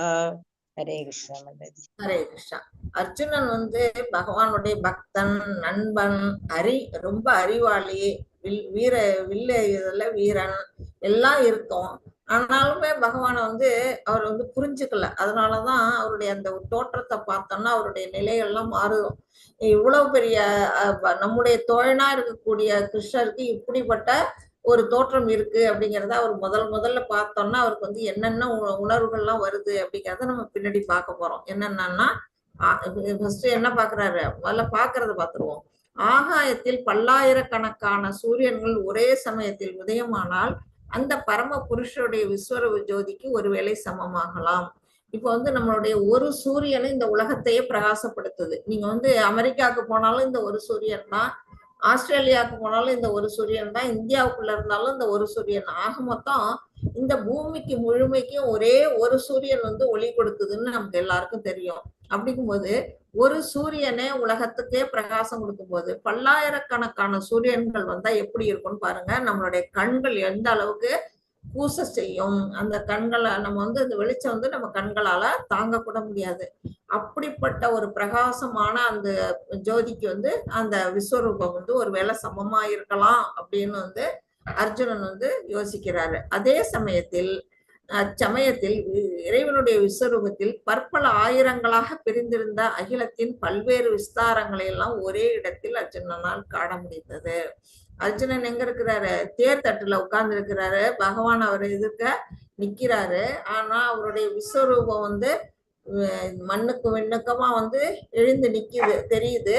அதுல எப்படி உலகத்துல இருக்க எல்லா அகிலத்தின் எல்லா பகுதிகளும் பிரிந்துபட்ட என்னென்ன உலகங்கள், 14 உலகங்களையும் அவர் பாக்குறாரு. அங்க என்னென்ன இருக்குது, நமக்கு பூமிக்கு பூலோகத்துக்கு மேல 6 உலகங்கள் இருக்கு, பூலோகத்துக்கு கீழே 7 உலகங்கள் இருக்கு. நம்ம படிச்சோம். ஆக மொத்தம் எத்தனை உலகம்? 14 உலகங்கள் இருக்கு. அந்த 14 உலகங்கள்லயும் இருக்கக்கூடிய அந்த பிரம்மதேவன்ல இருந்து சிவபெருமான்ல இருந்து எல்லாரையும் வந்து பகவான் பாக்குறாரு, அர்ஜுனன் பாக்குறாரு. கீழே பாதாள உலகத்துக்கு கீழே வந்து கர்ப்பகதை விஷ்ணு படுத்திருக்கிறாரு. அவருடைய தொப்புள் கொடியில இருந்து வர அந்த தாமரை மலர்ல பிரம்மன் இருக்கிறதையும் பாக்குறாரு. அவருக்கு கீழே அந்த நாகங்கள் இருக்கிறது. இது எல்லாமே வந்து இங்க ஒரு இடத்துல இருந்தபடியே அர்ஜுனனால பார்க்க முடிஞ்சது. அதுதான் அகிலத்தின் பல்வேறு விஸ்தாரங்களையும் அவர் வந்து பார்க்க முடிஞ்சது அப்படின்னு சொன்னாங்க. 14 படிக்க மாதாஜி. ददाश विस्मयाविष्टो हृष्टरोमा धनञ्जय प्रणम्य शिरसा देवं मृदुञ्जलिर्अभाषत. हरे कृष्णा. ஹரே கிருஷ்ணா. பின்னர் வியப்பினாலும் குழப்பத்தினாலும் மூழ்கிய அர்ஜுனன் தனது உடலில் மயிர்கூச்சரிய சிரம் தாழ்த்தி வணங்கியபடி கூப்பிய கரங்களுடன் முழுமுதற் கடவுளிடம் பிரார்த்தனை செய்ய தொடங்கினான். அவருடைய ரசம் எப்படி மாறுது. இதுவரையில் நட்பு அப்படிங்கிற ஒரு ரசம் இருந்தது. இப்ப வியப்பு. அவருக்கு வந்து அற்புத ரசத்துக்கு அவர் மாறுறாரு. மாறி குழப்பம். இந்த ரூபத்தை வந்து இதுக்கு முன்னாடி அவர் பார்த்தது இல்ல. இது மாதிரி ஒண்ணு காட்சி பார்க்க போறோங்கிறதையும் அவர் நினைச்சே பார்க்கல. அதனால என்ன ஆகுது, அவருக்கு வந்து குழப்பம் வருது. அதனால உடல் வந்து மயிர் சிலிர்க்குது. அவர் வந்து சிரம் தாழ்த்தி கூப்பிய கரங்களோட பிரார்த்தனை பண்ண போறாரு. என்னென்ன பிரார்த்தனை பண்றாரு அப்படிங்கிறத பார்ப்போம். 15-16. हरे कृष्णा. अर्चना उवाच पश्यामि देवांस्तव देवदेहे सर्वांस्तदा बोध विशेषशङ्गान् ब्रह्माणम् ईशं कमलासनस्तत्त्वं ऋषिं सर्वान्मुरहांसदीर्विव्यान् अनेक बहुत्र वक्रनेत्रं पश्यामि त्वां सर्वदोननन्दरूपं नान्दं न मध्यं न बनस्तद्वादिं पश्यामि विश्वेश्वर विश्वरूप. हरे कृष्णा माताजी. அர்ஜுனன் கூறினான், எனது அன்பிற்குரிய இறைவனே கிருஷ்ணா, எல்லா தேவர்களும் பற்பல இதர உயிரினங்களும் உமது உடலில் சிறப்பாக விட்டிருப்பதை நான் காண்கிறேன். அவர் என்னென்ன பாக்குற அப்படிங்கிறத ஃபர்ஸ்ட் சொல்றாரு. தாமரை மலரில் அமர்ந்துள்ள பிரம்மதேவன், சிவபெருமான், பல்வேறு ரிஷிகள் மற்றும் திவ்யமான நாகங்களையும் நான் காண்கிறேன். இப்பதான் வந்து அவருக்கு என்ன தெரியுது, அந்த நம்ம அண்ட சராசரமும் அவரால் பார்க்க முடியுது அப்படிங்கிறத அவர் சொல்றாரு. உலகத்தின் இறைவனே, விஸ்வரூபமே, நான் உமது உடலில் பற்பல கைகளும் வயிறுகளும் வாய்களும் கண்களும் எல்லையற்றும் எங்கும் பரவி இருப்பதை காண்கின்றேன். உண்மையில் நான் ஆதியையோ நடுவையோ முடிவையோ காணவில்லை. இப்ப வந்து இந்த ரூபத்தை பார்த்தா நமக்குமே குழப்பம் வரும். அவர் சொல்லும் போதே பாருங்க, அவரோட உடலுங்க என்னென்ன இருக்கு, நிறைய கைகள், எக்கச்சக்கமான கைகள் இருக்குது. வயிறுகள்லாம் நிறைய இருக்கு. எத்தனை உருவமோ அத்தனை விதமான வயிறுகள் இருக்கும் இல்லையா, அத்தனை விதமான வாய்கள். அநேக பாகுதர நேத்திரம் அப்படின்னுட்டு அவர் சொல்றாரு. அந்த மாதிரி அநேக கண்கள், அது மாதிரி எல்லையற்று எங்கும் பரவி, எல்லையே இல்லாம இருக்குது. அந்த அந்த இவர் இருக்கிற இடம் ஃபுல்லா நிறைஞ்சு நிற்கிறாரு பகவான் அப்படிங்கிறத வந்து அவர் சொல்றாரு. இது உண்மையில் நான் ஆதியையோ நடுவையோ முடிவையோ காணவில்லை. அவருடைய எந்த இடத்துல அவருடைய விஸ்வரூபம் தோன்றி இருக்குது, எங்க போய் முடிவடையுது, நடுவு எது அப்படின்னு அவருக்கு ஒன்றும் புரியல. ஒரே மாதிரி குழப்பத்துல இருக்கிறாரு. அந்த அளவுக்கு அவருடைய விஸ்வரூபம் வந்து அர்ஜுனனை குழப்பம் அடைய வைக்குது அப்படிங்கிறத நம்ம புரிஞ்சுக்கணும். 17, 18, 20, 21 படிங்க. हरे कृष्णा. क्रीडीनं कदीनं सक्रियं च तेजो रश्मिं सर्वदो दीप्तिमन्दं पश्यामि त्वां दुष्टनिश्यं समन्त्रात् दीप्तानलार्कयुदिमं रमेयम् इत्थमक्षरं परमं वेदितव्यं त्वमस्य विश्वस्य परं निदानम् दिव्यमव्यय शाश्वतधर्मगोप्ता सनातनस्त्वं पुरुषोत्तमो मे.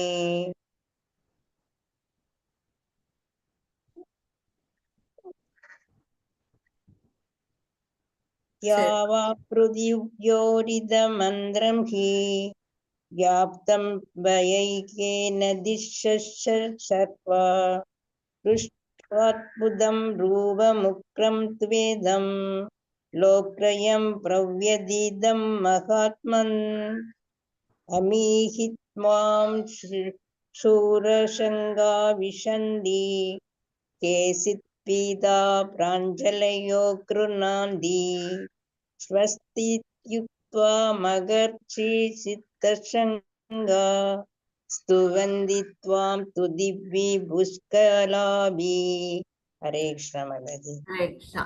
இந்த 4 ஸ்லோகங்கள்ல என்ன சொல்லப்பட்டிருக்கு அப்படின்னா, அளக்க முடியாத சூரிய ஒளி. சூரிய ஒளியை வந்து அளக்க முடியுமா? நம்மளால முடியாது. அப்படிப்பட்ட அந்த சூரிய ஒளி அல்லது கொழுந்து விட்டும் நெருப்பினை போன்று, கொழுந்து விட்டு எரியக்கூடிய அந்த நெருப்பினை போன்று எல்லா திசைகளிலும் பிரகாசமாக விளங்கும் ஜோதியினால் உமது உருவத்தை பார்ப்பதற்கு கடினமாக உள்ளது. நமக்கே வந்து என்னன்னா, கண்ணு கூசிச்சுன்னா நம்மளால எதுவும் பார்க்க முடியாது. சூரியனை நேருக்கு நேரா நம்மளால பார்க்க முடியாது. அதோட கிரகணங்களை வெளியில வர அந்த வெளிச்சத்தை தான் நம்மளால வந்து அந்த ஜோதியோட வெளியே தான் பார்க்க முடியும். சூரியனை நேருக்கு நேரா நம்மளால பார்க்க முடியுமா? பார்க்க முடியாது. ரொம்ப நம்ம வந்து பிளாக் கண்ணாடி போட்டுக்கிட்டு ரொம்ப கஷ்டப்பட்டு கூலிங் கிளாஸ் கண்ணாடி மூலமா பார்த்தா கூட நம்ம வந்து கண்ணு அதுல கூட கூசும். அதனாலதான் கிரகண டயத்துல எல்லாம் என்ன சொல்றாங்க, நேருக்கு நேரா அந்த கிரகணத்தை பார்க்க கூடாதுன்னுட்டு அதுக்கான ஸ்பெஷல் கண்ணாடியை கொடுத்து போட்டு பாருங்க அப்படிம்பாங்க. அந்த அளவுக்கு வந்து எப்படி இருக்குன்னா பிரகாசமா, நீங்க அந்த படத்துல பாத்தீங்கன்னாலே தெரியும் அவர் இந்த பிக்சர்ல எவ்வளவு பிரகாசம் இருக்கு, ஒளி மிகுந்து இருக்குது அப்படிங்கிறத. அதனால அவருடைய உருவத்தை வந்து அர்ஜுனனால என்ன பார்க்க முடியும், சரியா பார்க்க முடியல, தெளிவா பார்க்க கூட முடியல, கண்ணை வந்து கூசுது அப்படிங்கிறாரு. இருப்பினும் பற்பல மகுடங்கள், கதைகள் மற்றும் சக்கரங்களால் அலங்கரிக்கப்பட்டுள்ள உமது உருவம் எல்லா இடங்களிலும் பிரகாசமாக விளங்குகிறது. அவருடைய உடல்ல இருந்தே இயற்கையா வந்து என்ன வரும், ஜோதி வெளியில வந்து பிரகாசம்ங்கிறது வரும். அவருடைய கண்கள் வந்து சூரியனும் ஒரு கண்ணு சூரியன், ஒரு கண்ணு வந்து சந்திரன்னு நம்ம சொல்லப்பட்டிருக்கோம். அப்படின்னா அவர் கண்களும் வந்து பிரகாசமா இருக்குங்கிறது நமக்கு தெரியும். அவருடைய லோட்டஸ் ஃபேஸ், அவருடைய அழகிய தாமரை போன்ற முகம் எப்படி இருக்கும்னா பிரகாசமா இருக்கும். அவருடைய உடல் எப்படி இருக்கும்னா பிரகாசமா இருக்கும்.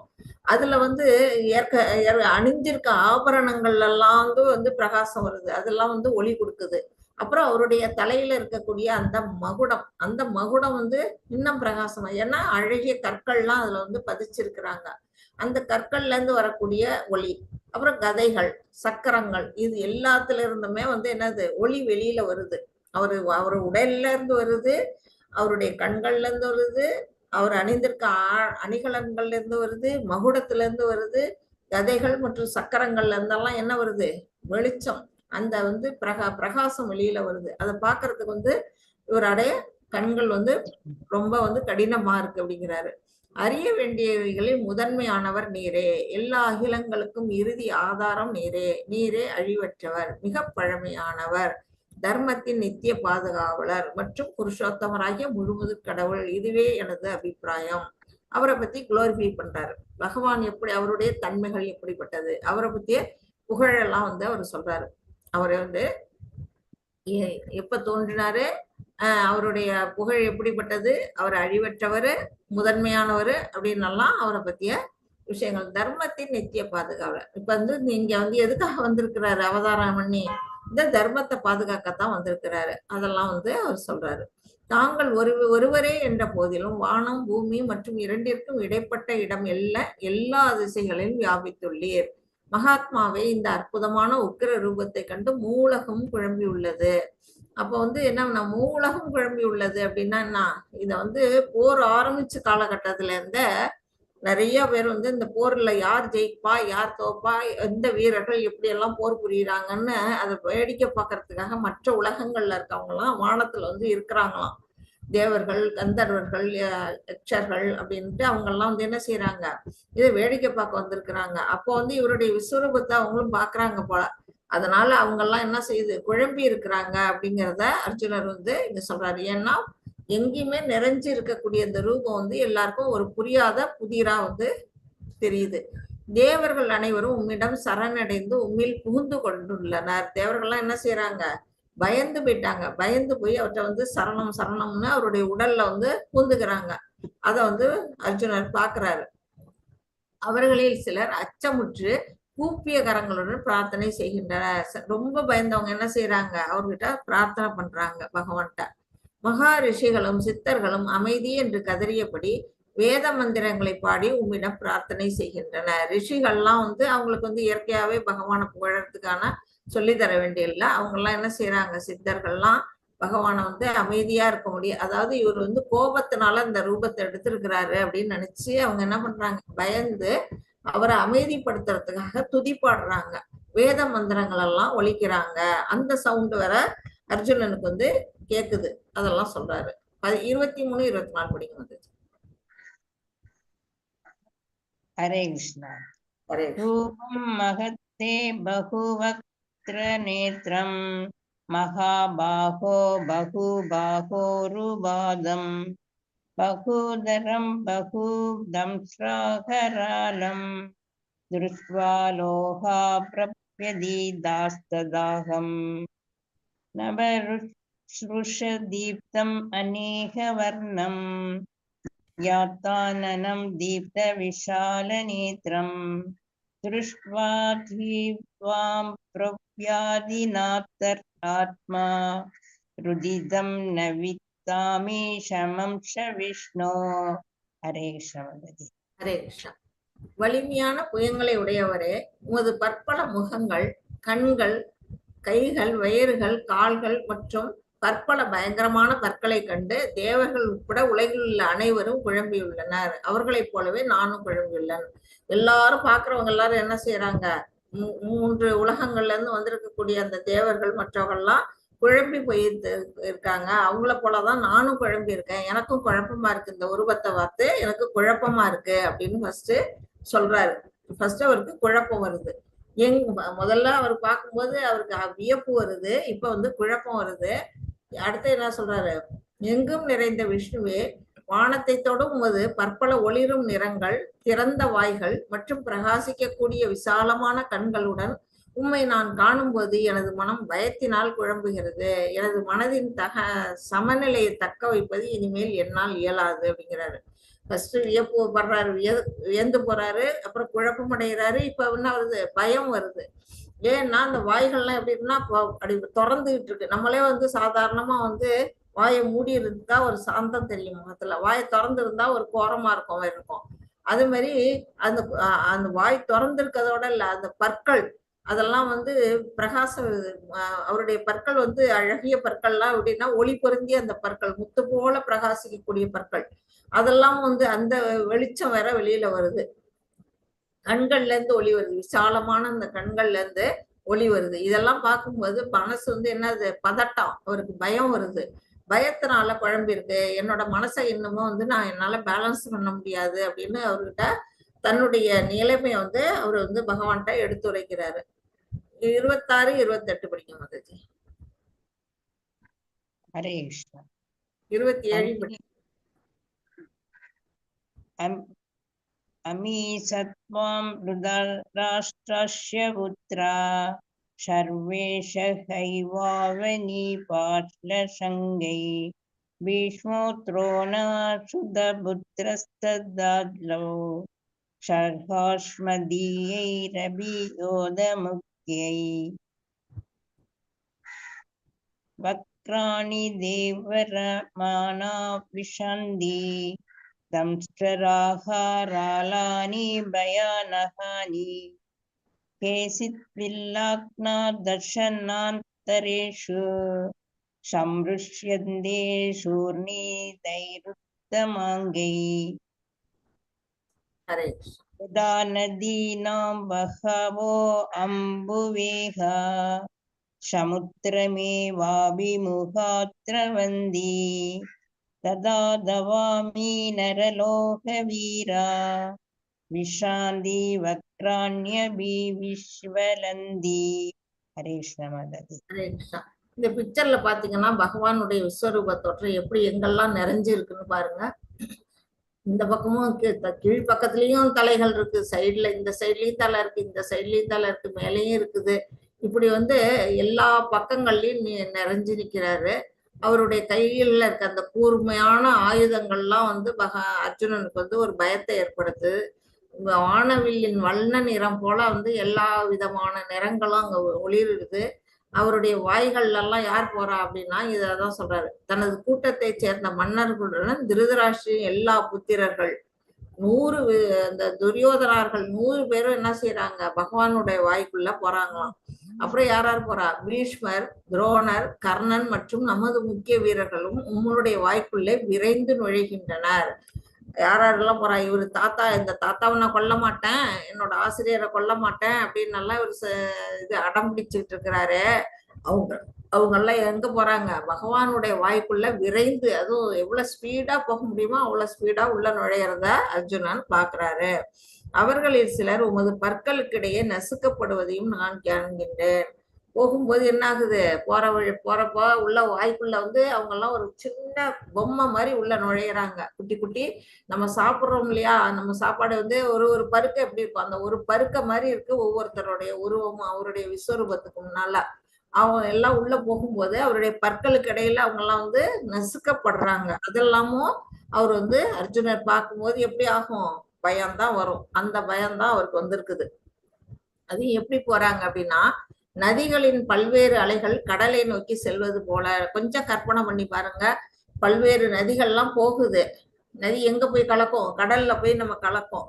அது மாதிரிதான் இந்த வீரர்கள்லாம் அவருடைய எரிகின்ற வாய்க்குள்ள, அவரோட வாய்கள்லாம் வந்து நெருப்பு பறக்குது, அந்த எரிகின்ற வாய்க்குள்ள நுழையிறாங்க. நதி எப்படி போய் கடல்ல கலக்குதோ அது போல இந்த வீரர்கள்லாம் வந்து அவருடைய வாய்க்குள்ள நுழையிறாங்க. அவங்க எதிர்பக்கம் இருக்க வீரர்கள் மட்டும் இல்ல, இவருடைய பக்கத்துல இருக்க பாண்டவர்கள் சைடுல இருக்க வீரர்களும் அவருடைய வாய்க்குள்ள நுழையிறத அர்ஜுனர் பாக்குறாரு. 32 படிக்கும் மாதாஜி. हरे कृष्ण। श्री भगवानुवाच कालो अस्मि लोहस्य त्रुत्पौरौ रुद्रो लोहान्नशं माहर्भूमिः ब्रवृन्त कृदे अभित्वां न भविष्यन्ति सर्वे ये अवस्थिता प्रत्यनीहेषु योधा। हरे कृष्ण। ஹரே கிருஷ்ணா.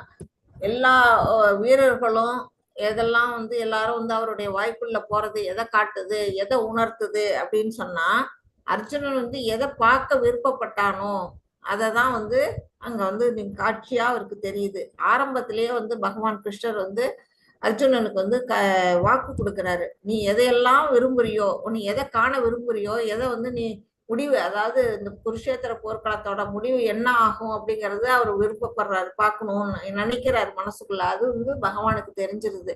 அதனாலதான் அவர் என்ன செய்யறாரு, அதை காட்சியாவே அவருக்கு வந்து காட்டுறாரு. அந்த இடத்துல எல்லா வீரர்களும் உள்ள போயிட்டாங்கன்னா அப்ப யார் வெற்றி படுவா?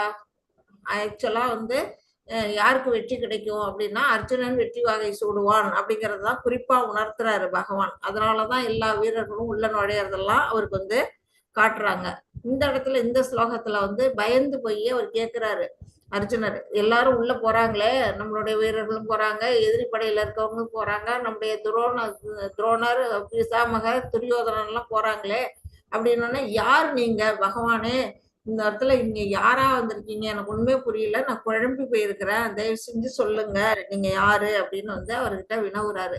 அப்பதான் வந்து பகவான் வந்து சொல்றாரு, காலம் நான். இப்ப வந்து இந்த படத்துல பாத்தீங்கன்னா ஒரு சக்கரம் இருக்கு, இது வந்து காலச்சக்கரம் அப்படின்னு சொல்லப்படுது. அது வந்து சுழண்டுகிட்டே இருக்கும். அந்த காலச்சக்கரத்துல யாருக்கு வந்து எந்த நேரம் மரணம் வருங்கிறதெல்லாம் தெரியாது. பகவான் தான் அந்த காலத்தை நிர்ணயம் பண்ணக்கூடியவர், அவரு தான் அந்த காலம். அதனால யாருக்கு வேணாலும் எந்த நேரம் வேணாலும் மரணம் வரும். நான் வந்து அழிக்கிறதுக்காக வந்திருக்கிறேன் அப்படிங்கிறாரு. உலகங்களை அழிப்பவற்றில் மிகப்பெரியவன், இந்த உலகத்தெல்லாம் அழிக்கக்கூடியதுல யார் மிகப்பெரியவன்? நான் தான் அப்படின்னு சொல்றாரு. எல்லா மக்களையும் அழிப்பதற்காக நான் வந்துள்ளேன். உங்களை தவிர, பாண்டவர்களை தவிர இரு தரப்பிலும் உள்ள எல்லா வீரர்களும் அழிக்கப்படுவர். ஏன் வந்து பாண்டவர்களை தவிர மத்தவங்க எல்லாரையும் அழிக்கிறாரு அப்படின்னு பாத்தீங்கன்னா, ஏற்கனவே வந்து பூமாதேவி வந்து என்ன பண்றாங்க, பிரம்மதேவர்கிட்ட போய் வேண்டுதல் வச்சுட்டாங்க. அசுரர்கள் வந்து அசுரர்கள் அதிகமா போயிட்டாங்க, பூமி பாரம் தாங்க முடியல எனக்கு, நீங்க வந்து எனக்கு உதவி பண்ணுங்க, அந்த அசுரர்கள் எல்லாம் அழிச்சு தர்மத்தை நிலை காட்டணும் அப்படின்னு வந்து பிரம்மதேவர்கிட்ட கேட்கிறாங்க. பிரம்மர் வந்து விஷ்ணு, மகாவிஷ்ணு பார்க்கடல்ல இருக்க அந்த க்ஷீரோகதை விஷ்ணுகிட்ட அவர் வேண்டுதல் வைக்கிறாரு. அப்போ வந்து அவர் வந்து என்ன சொல்ற வாக்கு கொடுக்குறாரு, நான் வந்து கூடிய விரைவில் வந்து கிருஷ்ணரா அவதாரம் பண்ணுவேன், அப்போ வந்து நான் எல்லா அதர்மிகளையும் அழிப்பேன்னு. அதுதான் அவர் சொல்றாரு, எல்லா மக்களையும் அழிக்கிறதுக்கு தான் நான் வந்திருக்கிறேன் அப்படின்னு வந்து, நான் தான் காலம் அப்படின்னு வந்து அர்ஜுனருக்கு தெளிவுபடுத்துறாரு. அதாச்சு 33 படிங்க. ஹரே கிருஷ்ணா. தஸ்மாத்வம் உத்திஷ்ட யசோ லபஸ்வ சித்வா சத்ரூன் விங்ஷ்வராஷ்யம் சம்ருத்யம் மயைய வைதே நிகாத பூர்வம் ஏவ நிமித்த மாத்திரம் பவ சர்வசாஷின். ஹரே கிருஷ்ண மாதாஜி. ஹரே கிருஷ்ணா. பகவானுடைய உடல்ல அவர் வந்து பற்பல உருவங்களா அர்ஜுனர் பாக்குறாரு. அப்புறம் வந்து என்ன பாக்குறாங்க, 4 வகை வர்ணத்தார், அதாவது நம்ம படிக்கிறோம் இல்லையா, பிரம்ம பிராமணர், சத்திரியர், வைசியர், சூத்ரர் அப்படின்னு அந்த 4 வகை வர்ணத்தார்களும் இந்த போர்ல கலந்துகிட்டு இருக்கிறாங்க இல்லையா. ஏன்னா நமக்கு தெரியும், துரோணர் வந்து பிராமணர், பீஷ்மர் வந்து சத்திரியர். அது மாதிரி போர்க்காலத்துல இது போர் வீரர்களா வந்திருக்கவங்க எல்லாம் வைசியரும் இருப்பாங்க, சூத்திரரும் இருப்பாங்க. அந்த மாதிரி எல்லா 4 வகை வர்ணத்தாரும் பகவானோட உணவு மாதிரி விழுங்கப்படுறத அர்ஜுனன் பாக்குறாரு. அந்த மாதிரி பார்க்கும்போது அவருக்கு வந்து என்ன குறிப்பா அவர் சொல்றாரு அப்படின்னா, இவருக்கு வந்து பகவானுடைய திட்டம் வந்து அழிக்கிறது, இந்த அதர்மிகளை அழிச்சு தர்மத்தை நிலைநாட்டணும். அதை வந்து அவர் வந்து செயல்படுறாரு. நீ போரிடாம இருந்தாலும் அவங்க நிச்சயமா கொல்லப்படுவாங்க அப்படி வந்து அர்ஜுனனுக்கு வந்து சூட்சுமமா அவர் வந்து சொல்றாரு, நேரடியா சொல்றாரு, அப்புறமா சொல்லுவாரு. இப்ப இந்த பாட்டுல அததான் சொல்றாரு, எழுந்து போரிட தயாராகு அர்ஜுனா, சோர்ந்து உட்காராத, எழுந்து போரிடு, உனது எதிரிகளை வென்று புகழுடன் வளமான அரசினை அனுபவிப்பாயாக.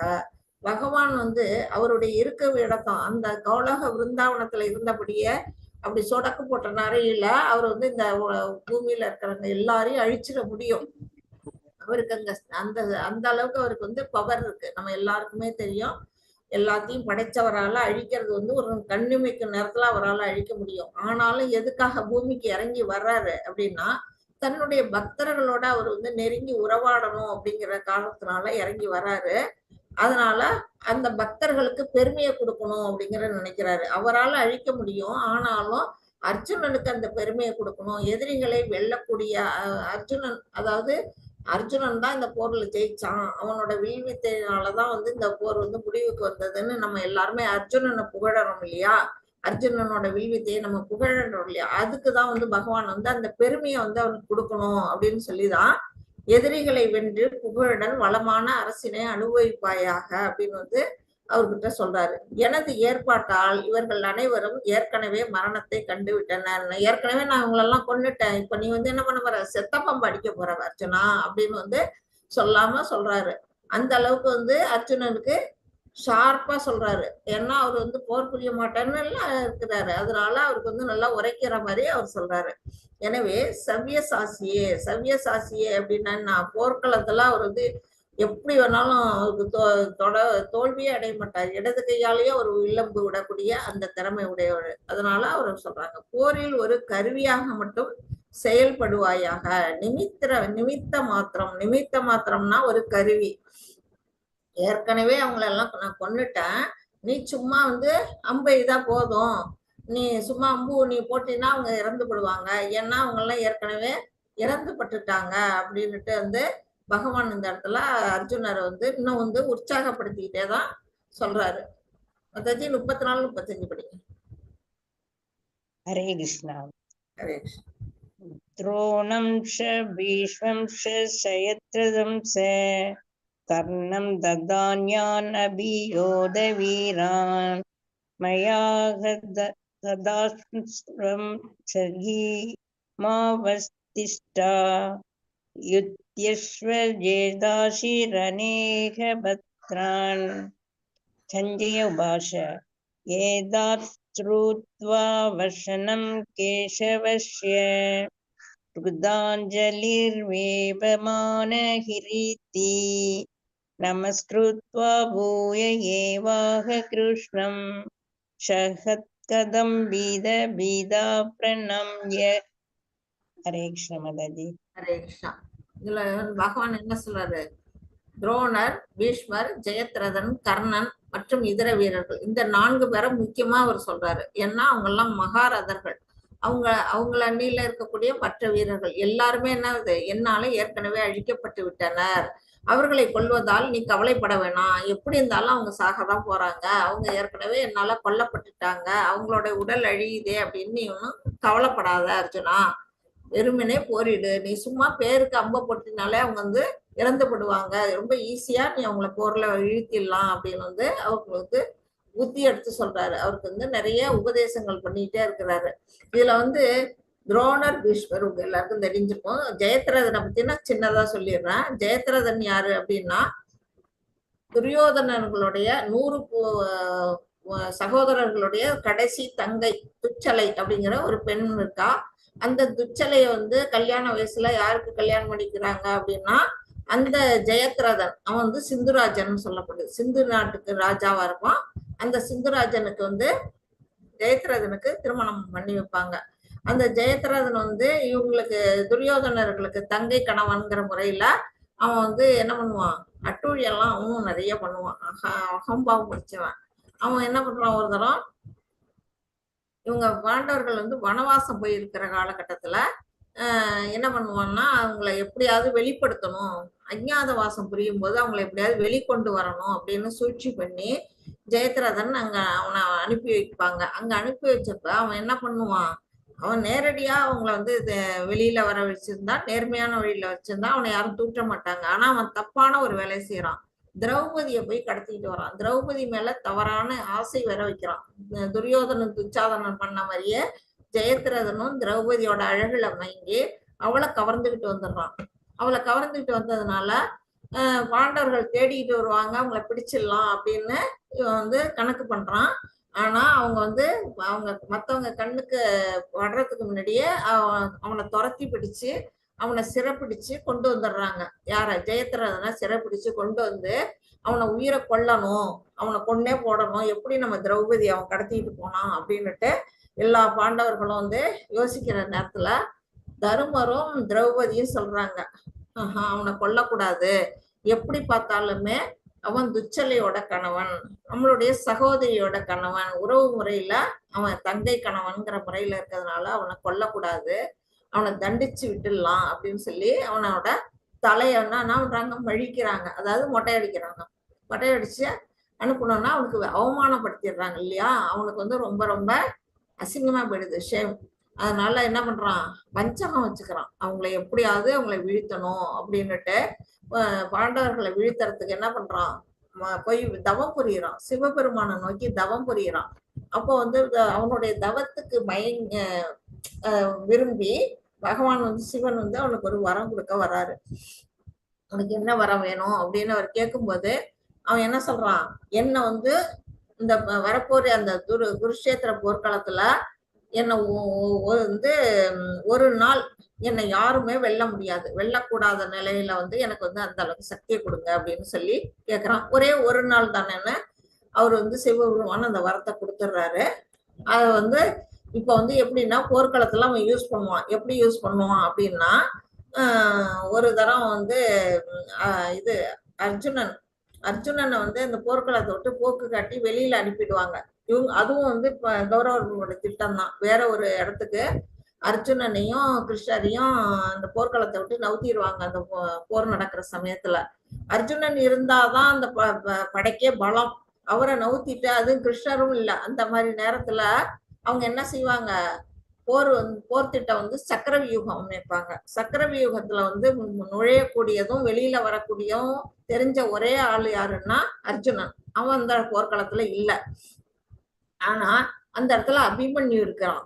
அபிமன்யுக்கு அவனுடைய தாயோட கருவுல இருக்கும் போதே அர்ஜுனன் சுபத்திரை கிட்ட எடுத்து சொல்றதெல்லாம் கேட்டுக்கிட்டே இருந்ததுனால அவனுக்கு சக்கரவியூகத்துக்குள்ள உள்ள நுழைஞ்சு போக தெரியும். ஆனா வெளியில வர்றத சொல்றதுக்குள்ள சுபத்திரை தூங்கிறதுனால அவங்களுக்கு அந்த கதை அவனுக்கு கேட்க முடியாம போயிடுது. தூங்கிடுறாங்கன்னு அந்த கதையை அர்ஜுனன் பாதியில நிறுத்திடுறாரு. அதனால அவருக்கு அந்த வெளியில வர்ற வழி தெரியாது. அந்த மாதிரி டயத்துல இப்ப அர்ஜுனன் இவங்க கௌரவர்கள் சக்கரவியூகம் அமைச்சிருக்கிறாங்க. அது வந்து எப்படி முறியடிக்கிறதுன்னு தெரியாம பாண்டவ சேனை என்ன செய்து திணறாங்க, என்ன பண்றதுன்னே தெரியல. நிச்சயம் வந்து மாட்டிக்குவாங்க, போர்க்களத்துல நிச்சயமா தோல்வி அப்படிங்கிற நிலையில இருக்கும்போது அபிமன்யு என்ன சொல்றாரு அப்படின்னா, நான் உடைக்கிறேன், என்னால வந்து சக்கர வியூகத்தை உடைக்க முடியும், எனக்கு அந்த வழி தெரியும் அப்படின்னு சொல்லும்போது, நீ உடைப்பாப்பா, ஆனா திரும்பி வர வழி உனக்கு தெரியாதே, நான் அர்ஜுனன் வந்தா நாங்க என்ன பதில் சொல்ல முடியும், அதெல்லாம் நீ போகக்கூடாது அப்படின்னு மற்ற பாண்டவர்கள்லாம் வந்து தடுக்கிறாங்க. ஆனாலும் இப்ப வந்து தோத்தே போயிடுவோமே, நம்மளுடைய வெற்றி தோல்வி வரக்கூடிய சமயமா இருக்கு, அதை விடவா நம்மளுடைய உயிர் பெருசு, அதனால நான் வந்து நிச்சயமா உள்ள போறேன், நீங்க வேணா என்ன செய்யுங்க, எனக்கு பாதுகாப்பா என் பின்னாடியே வந்துருங்க, நீங்க 4 பேரும் என் பாதுகாப்பா நீங்க பின்னாடி வந்தீங்கன்னா ஒரு பயமும் இல்ல, நம்ம போய் அவங்களை வீழ்த்திடலாம் அப்படின்னு அபிமன்யு வந்து வீர தீரத்தோட பேசணும்னா யாருக்குமே மனசே வரல. பயப்படுறாங்க. பயந்துகிட்ட இந்த ஒரு உபாயத்தை சொன்னோன்னா சரி அப்படின்னு நினைச்சுக்கிட்டு அபிமன்யு வந்து என்ன பண்றாரு, சக்கர வியூகத்தை உடைச்சுக்கிட்டு உள்ள நுழையிறாரு. இவங்கெல்லாம் பின்னாடி போறாங்க. அந்த சமயத்துல யார் வரா, ஜெயத்ரதன் வந்துடுறான். ஜெயத்ரதன் வந்து என்ன பண்றான், மத்தவங்கள உள்ள நுழைய விடாம போர் புரியிறான். அவன் தான் சிவபெருமான்கிட்ட வரம் வாங்கி வந்திருக்கானே, அன்னைக்கு பொருளா அவனை யாராலையும் வெற்றி கொள்ள முடியாது. அதனால மற்ற பாண்டவர்கள்லாம் உள்ள நுழைய முடியாம வெளியிலே நின்னுடுறாங்க. அபிமன்யு உள்ள போறான். அங்க போய் ரொம்ப வீரமான ஒரு போர் அங்க நடக்குது. ஆனாலும் என்ன பண்றாங்க, 6 மகாரதர்கள் சேர்ந்து அவனை வந்து வஞ்சகமா அவனை கொலை பண்றாங்க. இது வந்து பின்னாடி வந்து அர்ஜுனனுக்கு தெரிய வருது. அர்ஜுனன் வந்து என்ன பண்றான், ரொம்ப தன்னுடைய மகன் மேல இருக்க அந்த பாசத்துல அவன் வந்து என்ன பண்றான், ஒரு தப்பான ஒரு வாக்குறுதியா வந்து சொல்லிடுறான். என்ன சொல்றான் அப்படின்னா, நான் வந்து எனக்கு என்னுடைய மகனை கொல்றதுக்கு முக்கிய காரணமா இருந்தது இந்த ஜெயத்ரதன், அவனை நான் வந்து இன்னைய போர்ல சூரிய இதுக்குள்ள அஸ்தமனத்துக்குள்ள நான் அவனை வந்து கொன்னே தீருவேன், அப்படி நான் கொல்ல முடியலன்னா தீ மூட்டி நான் நெருப்புல வீழ்வேன் அப்படின்னு ஒரு சபதம் எடுத்துடுறாரு அர்ஜுனன். அந்த மாதிரி நேரத்துல போர்க்களத்துல இது அர்ஜுனனோட சபதத்தை பத்தி தெரிஞ்சோன்னா கௌரவர்கள்லாம் என்ன செய்யறாங்க, ஜெயத்ரதனை கொண்டு பக்குவமா ஒளிச்சு வச்சிடுறாங்க. அவன் ஒளிச்சு அவனை வெளியில விடாம போர்க்களத்துலதான் இருக்கான், ஆனா அவன் நெருங்க முடியாத அளவுக்கு சூழ்ந்துட்டாங்க எல்லாருமா. இருக்கிற இடத்த அவனால கண்டுபிடிக்க முடியல அர்ஜுனனால. காலையில இருந்து போர் ஆரம்பிச்சதுல இருந்து தேடி தேடி பாக்குறான், கண்டே பிடிக்க முடியல ஜெயத்ரதனை. அந்த மாதிரி ஒரு நிலையில வாக்கு கொடுத்துட்டானே, நான் வந்து நெருப்புல விழுந்துருவேன் அப்படின்னுட்டு. அதனால என்ன செய்யறான், சரி வேற வழி இல்ல, நெருப்பு தீ மூட்டுவோம் அதாவது அப்படின்னு நினைச்சிட்டு அவர் யோசனை பண்றான். அப்போ வந்து பகவான் என்ன செய்யறாரு, தன்னுடைய சக்கராயுதம் இருக்கு இல்லையா, அவருதான் வந்து இந்த போர்க்களத்திலேயே பாண்டவர்களை வெற்றி கொடுக்கறதுக்காக என்ன பண்ணுவாரு, நிறைய வேலை செய்யறாரு. அது மாதிரி தன்னுடைய சக்கராயுதத்தை வந்து விட்டு சூரியனை மறைச்சிடுறாரு. மறைச்சோன்னா அது பொழுது போயிட்டு முடிஞ்சு போச்சு, சூரியன் மறைஞ்சிட்டு அஸ்தமனம் ஆயிட்டு போற நிறுத்துங்கன்னு சொல்லிட்டு அர்ஜுனன் வந்து கீழே தீ மூட்டி தான் வந்து அதுக்குள்ள உயிர் தியாகம் பண்றதுக்கு அவன் ரெடி ஆகுறான். ரெடி ஆகும்போது ஜெயத்ரதன் என்ன பண்றான், ஒரு எக்ஸைட்மெண்ட், அவனுக்கு வந்து இது பார்க்கணும், அர்ஜுனன் வந்து தீ மூட்டி உள்ள விழுந்தாதான் நம்ம பார்த்தே தீரணும்னு என்ன பண்றான், அவசர அவசரமா வெளியில ஓடி வரான். பார்த்து கௌரவர்கள்லாம் வந்து கை தட்டி சிரிக்கிறாங்க. எல்லாரும் வந்து அர்ஜுனன் சாகரத்தை தானே விரும்புறாங்க. அதனால எல்லாரும் வந்து ஒரே ஆட்டம், குதியாட்டம் போட்டுக்கிட்டு அங்க வந்து அந்த காட்சியை பார்க்கணும்னு இருக்கும்போது ஜெயத்ரதனும் வந்துடுறான். அந்த நேரத்துல பகவான் என்ன செய்யறாரு, சக்கரத்தை திரும்பி வாங்கிடுறாரு. அவரு பண்ண வேலை எல்லாம் சூரியன் அஸ்தமனம் ஆயிட்டுன்னு எல்லாம் நினைச்சிட்டாங்க. சக்கரத்தை திரும்பி வாங்கினோம்னா சூரியன் பிரகாசமா அங்க இருக்குது. அதை பார்த்தோன்னா உடனே அடுத்த நிமிஷம் அர்ஜுனா தேரல ஏறி வந்து உன்னோட பாசுபதாஸ்திரத்தை விடு அவன் மேல அப்படின்னு வந்து அவருக்கு ஆர்டர் பண்றாரு பகவான். பாசுபதாஸ்திரம் சிவபெருமான்ட்டு வாங்கினது. இவனும் சிவபெருமான்ட்ட தான் வந்தான் வரம் வாங்கினா. பகவான் அர்ஜுனனும் பாசுபதாஸ்திரம் சிவபெருமான்ட்டு வாங்கினது. அப்போ வந்து ஒண்ணு சொல்றாரு, ஒரு குழு கொடுக்குறாரு, வந்து நீ அவன் வந்து ஜெயத்ரனதை இது கொல்லும் போது ஒரு ஞாபகம் வச்சுக்கோ, அவன் வந்து அவனுடைய அப்பாவா இருக்கக்கூடிய அந்த சிந்துராஜன் வந்து ஒரு தவம் செய்யறதுக்கு காட்டுக்கு போயிருப்பாரு. அவன் வந்து என்ன பண்ணிருக்கிறாருன்னா, ஒரு பெரிய ஒரு வரம் அவரு ஒரு வரம் வாங்கி வச்சிருக்கிறாரு. தன்னுடைய மகன் தலை யார் மூலமா கீழே விழுதோ, மண் தரையில விழுதோ, அவங்க தலை வந்து சுக்குநூறா உடைஞ்சிரும், தெரிச்சிரும், உயிர்ந்துடுவாங்க அப்படின்னு அவரு ஒரு வரம் வாங்கி வச்சிருக்கிறாரு. அதனால இவர் என்ன சொல்றாரு கிருஷ்ணர், நீ வந்து ஜெயத்ரனுக்கு அம்பு போடும் போதே அந்த அம்பு மூலமா என்ன பண்ணணும், அந்த தலை கீழே விழக்கூடாது, நேரா போய் அங்க காட்டுல தவம் புரியுற அவன் தந்தையோட மடியில போய் விழும்படியா செய்யு அப்படின்னு அவர் சொல்லிடுறாரு. உடனே அர்ஜுனன் என்ன பண்றாரு, அவர் மேல அந்த பாசுபதாஸ்திரத்தை விடுறாரு. அந்த தலைய போய் அது கொய்யுது. அது மேல பின்னாடி பின்னாடி என்ன நிறைய அம்புகளை கோத்துக்கிட்டு போகுது. நிறைய அம்புகள்ல வந்து சரசரமா இவர் விடுறாரு. அந்த அம்பெல்லாம் கோத்துக்கிட்டு போய் நேரா போய் காட்டுல இருக்க அவனுடைய தந்தை மடி மேல போய் விழுது. அவர் கண்ணு மூடிக்கிட்டு உட்கார்ந்துருக்கிற ஒரு மடியில போய் ஒரு பொத்துன்னு ஒண்ணு விழுந்தா என்ன ஆகும், திட்டுக்குன்னு தூக்கி ஆறி போட்டு எந்திரிப்பாங்க இல்லையா, அது மாதிரி அவர் ஏந்திரிக்கிறாரு. தலை கீழே விழுது. அவரு தானே தலை கீழே விழத்துக்கு காரணமானவர்னு அவர் தலை சுக்குநரா வெடிச்சு அவரு இறந்து போடுறாரு. இப்படிப்பட்ட அந்த சாகச செயல்கள் எல்லாம் வந்து யாரால செய்ய முடியும், நம்ம பகவானால மட்டும்தான் முடியும். இத மாதிரி பகவான் வந்து இவங்கெல்லாம் ஏற்கனவே கொல்லப்பட்டுட்டாங்க, நீ வந்து இதை பத்தி எல்லாம் யோசிக்காத, அதனால போர் சரி அப்படின்னு வந்து இதுல சொல்றாரு. அடுத்தது வந்து திருதராஷ்டிர சஞ்சயன் சொல்றாரு. என்ன சொல்றாரு, மன்னா முழுவதற் கடவுளிடம் வந்து இத்தகு உரையை கேட்ட அர்ஜுனன் கூப்பிய கரங்களுடன் நடுங்கியபடி மீண்டும் மீண்டும் அவரை வணங்கினான். திருப்பி திருப்பி வந்து பகவான்கிட்ட வந்து வணங்குறாரு அர்ஜுனன். எப்படிப்பட்ட சாகச செயல்கள் எல்லாம் வந்து அவர் வந்து செஞ்சிருக்கிறாரு, நமக்கு வந்து எப்படிப்பட்ட அறிவுரைகள் எல்லாம் அவர் வந்து கொடுக்குறாரு அப்படின்னு நினைச்சு அவருக்கு வந்து என்ன அந்த உடல்லாம் நடுங்குது. அவங்க என்ன தன்னுடைய தாத்தா தன்னுடைய குரு எல்லாரும் வந்து அவன் அப்படியே மனசுக்குள்ள தெய்வமா வச்சிருக்கிறான், அவங்க எல்லாம் இறந்து படுறாங்கன்னு தெரிஞ்சோன்னு நடுக்கும். அதனால வந்து மிகுந்த பயத்துடன் குரல் தழிதழித்த வண்ணம் அவன் கிருஷ்ணரிடம் பின்வருமாறு கூற தொடங்கினான். என்ன சொல்றான்னு பார்ப்போம். மாதாஜி 36, 37, 38 படிங்க. வேற யாராவது என்ன கூட படிங்க, ஒரு நீங்களே படிக்கணும்னு இல்ல. இந்த வாசிங்க மாதாஜி. ஹரே கிருஷ்ணா. ஹரே கிருஷ்ணா. கிருஷ்ணேஷாதவ பிரகீத்யா ஜகத் பிரஷ்யத்யனுரஷ்ய தேச ரஷாம்ஷி பீதானி திசோஸ்திரவந்தி சர்வே நமஸ்யந்தி சசித்யசங்கா கஸ்மாஷதேன நமோத்மாகாத்மன் கரியசே பிரக்மனோ அப்யாதிகர்த்ரே அனந்த தேவேஷ சகன்னிவாச மவமசகம் சதசத்தத்பரம் யத் त्वमादिदेव पुरुषप्राण त्वमस्य विश्वस्य परं निदानं वेदांसि वेद्यं च परं च धाम दिव्याय ददं विश्वमनन्तरूप. हरे कृष्ण माताजी. ஹரே கிருஷ்ணா. அர்ஜுனன் கூறினான். என்ன கூறுறாரு, புலன்களின் அதிபதியே, புலன்களுக்கெல்லாம் அதிபதி ரிஷிகேஷா அப்படின்னு வந்து சொல்றாரு. உமது திருநாமத்தை கேட்பதால் உலகம் ஆனந்தம் அடைகிறது. நமக்கெல்லாம் வந்து இப்படி கிருஷ்ணா அப்படின்னு சொல்லும் போதே என்ன செய்யும், வசீகரம் உண்டாகுது. அவர் மேல வந்து அவருக்கு வந்து என்ன செய்யுது, ஒரு மெய்சிலிர்ப்பு உண்டாகும். கோவிந்தா அப்படின்னு சொல்லும் போது இன்னொரு விதமான உணர்வு வரும். அவருடைய திருநாமங்களை நம்ம உச்சரிக்கும் போது நம்மளுடைய நாவு வந்து நம்மளை அறியாமலேயே ஒரு இனிமை அடையும். நம்மளுடைய காது வந்து அதை விட இனிமை அடையும். நம்ம புலன்கள்லாம் வந்து எப்படி அடையும்னா ஒரு இன்பத்தை அடையும். அததான் வந்து அவர் சொல்றாரு, ஒரு உலகமே வந்து ஆனந்தம் அடையுது, அதன் மூலம் அனைவரும் இடம் பற்றுதல் கொள்கின்றன. அந்த ஆனந்தத்தினால நம்ம என்ன பண்ணுவோம், அவரை வந்து விருப்பப்படுவோம். அவர் மேல பகவான் மேல ஃபர்ஸ்ட் அன்பு வைப்போம், அப்புறம் பக்தி வைப்போம். அதனால அததான் அவர் சொல்றாரு. சித்தர்கள் மரியாதையுடன் உண்மை வணங்கும் அதே சமயத்தில் அசுரர்கள் அச்சமுற்றி இங்கும் அங்கும் ஓடுகின்றனர். சித்தர்கள்லாம் என்ன செய்யறாங்க, அவரை வந்து வணங்குறாங்க. ஏன்னா அவர் வந்து பகவான் அப்படிங்கறது தெரிஞ்சதுனால அவரை வந்து வணங்குறாங்க. அதே சமயத்துல அசுரர்கள் என்ன செய்யறாங்க, ஐயோ நம்மளை அழிக்கிறதுக்கு பகவான் வந்துட்டாரு அப்படிங்கறது தெரிஞ்சு போய் பயத்துல அங்குமுகமா ஓடுறாங்க. இது எல்லாம் வந்து அர்ஜுனர் தன்னுடைய கண்கள்ல அவர் பாக்குறாரு, கண்களால அவர் பார்த்துட்டு சொல்றாரு, மகாத்மாவே பிரம்மாவை விட சிறந்தவரே, பிரம்மாவே இவர்கிட்ட இருந்து வந்தவர், அதனால பிரம்மாவிட நிச்சயமா சிறந்தவர்.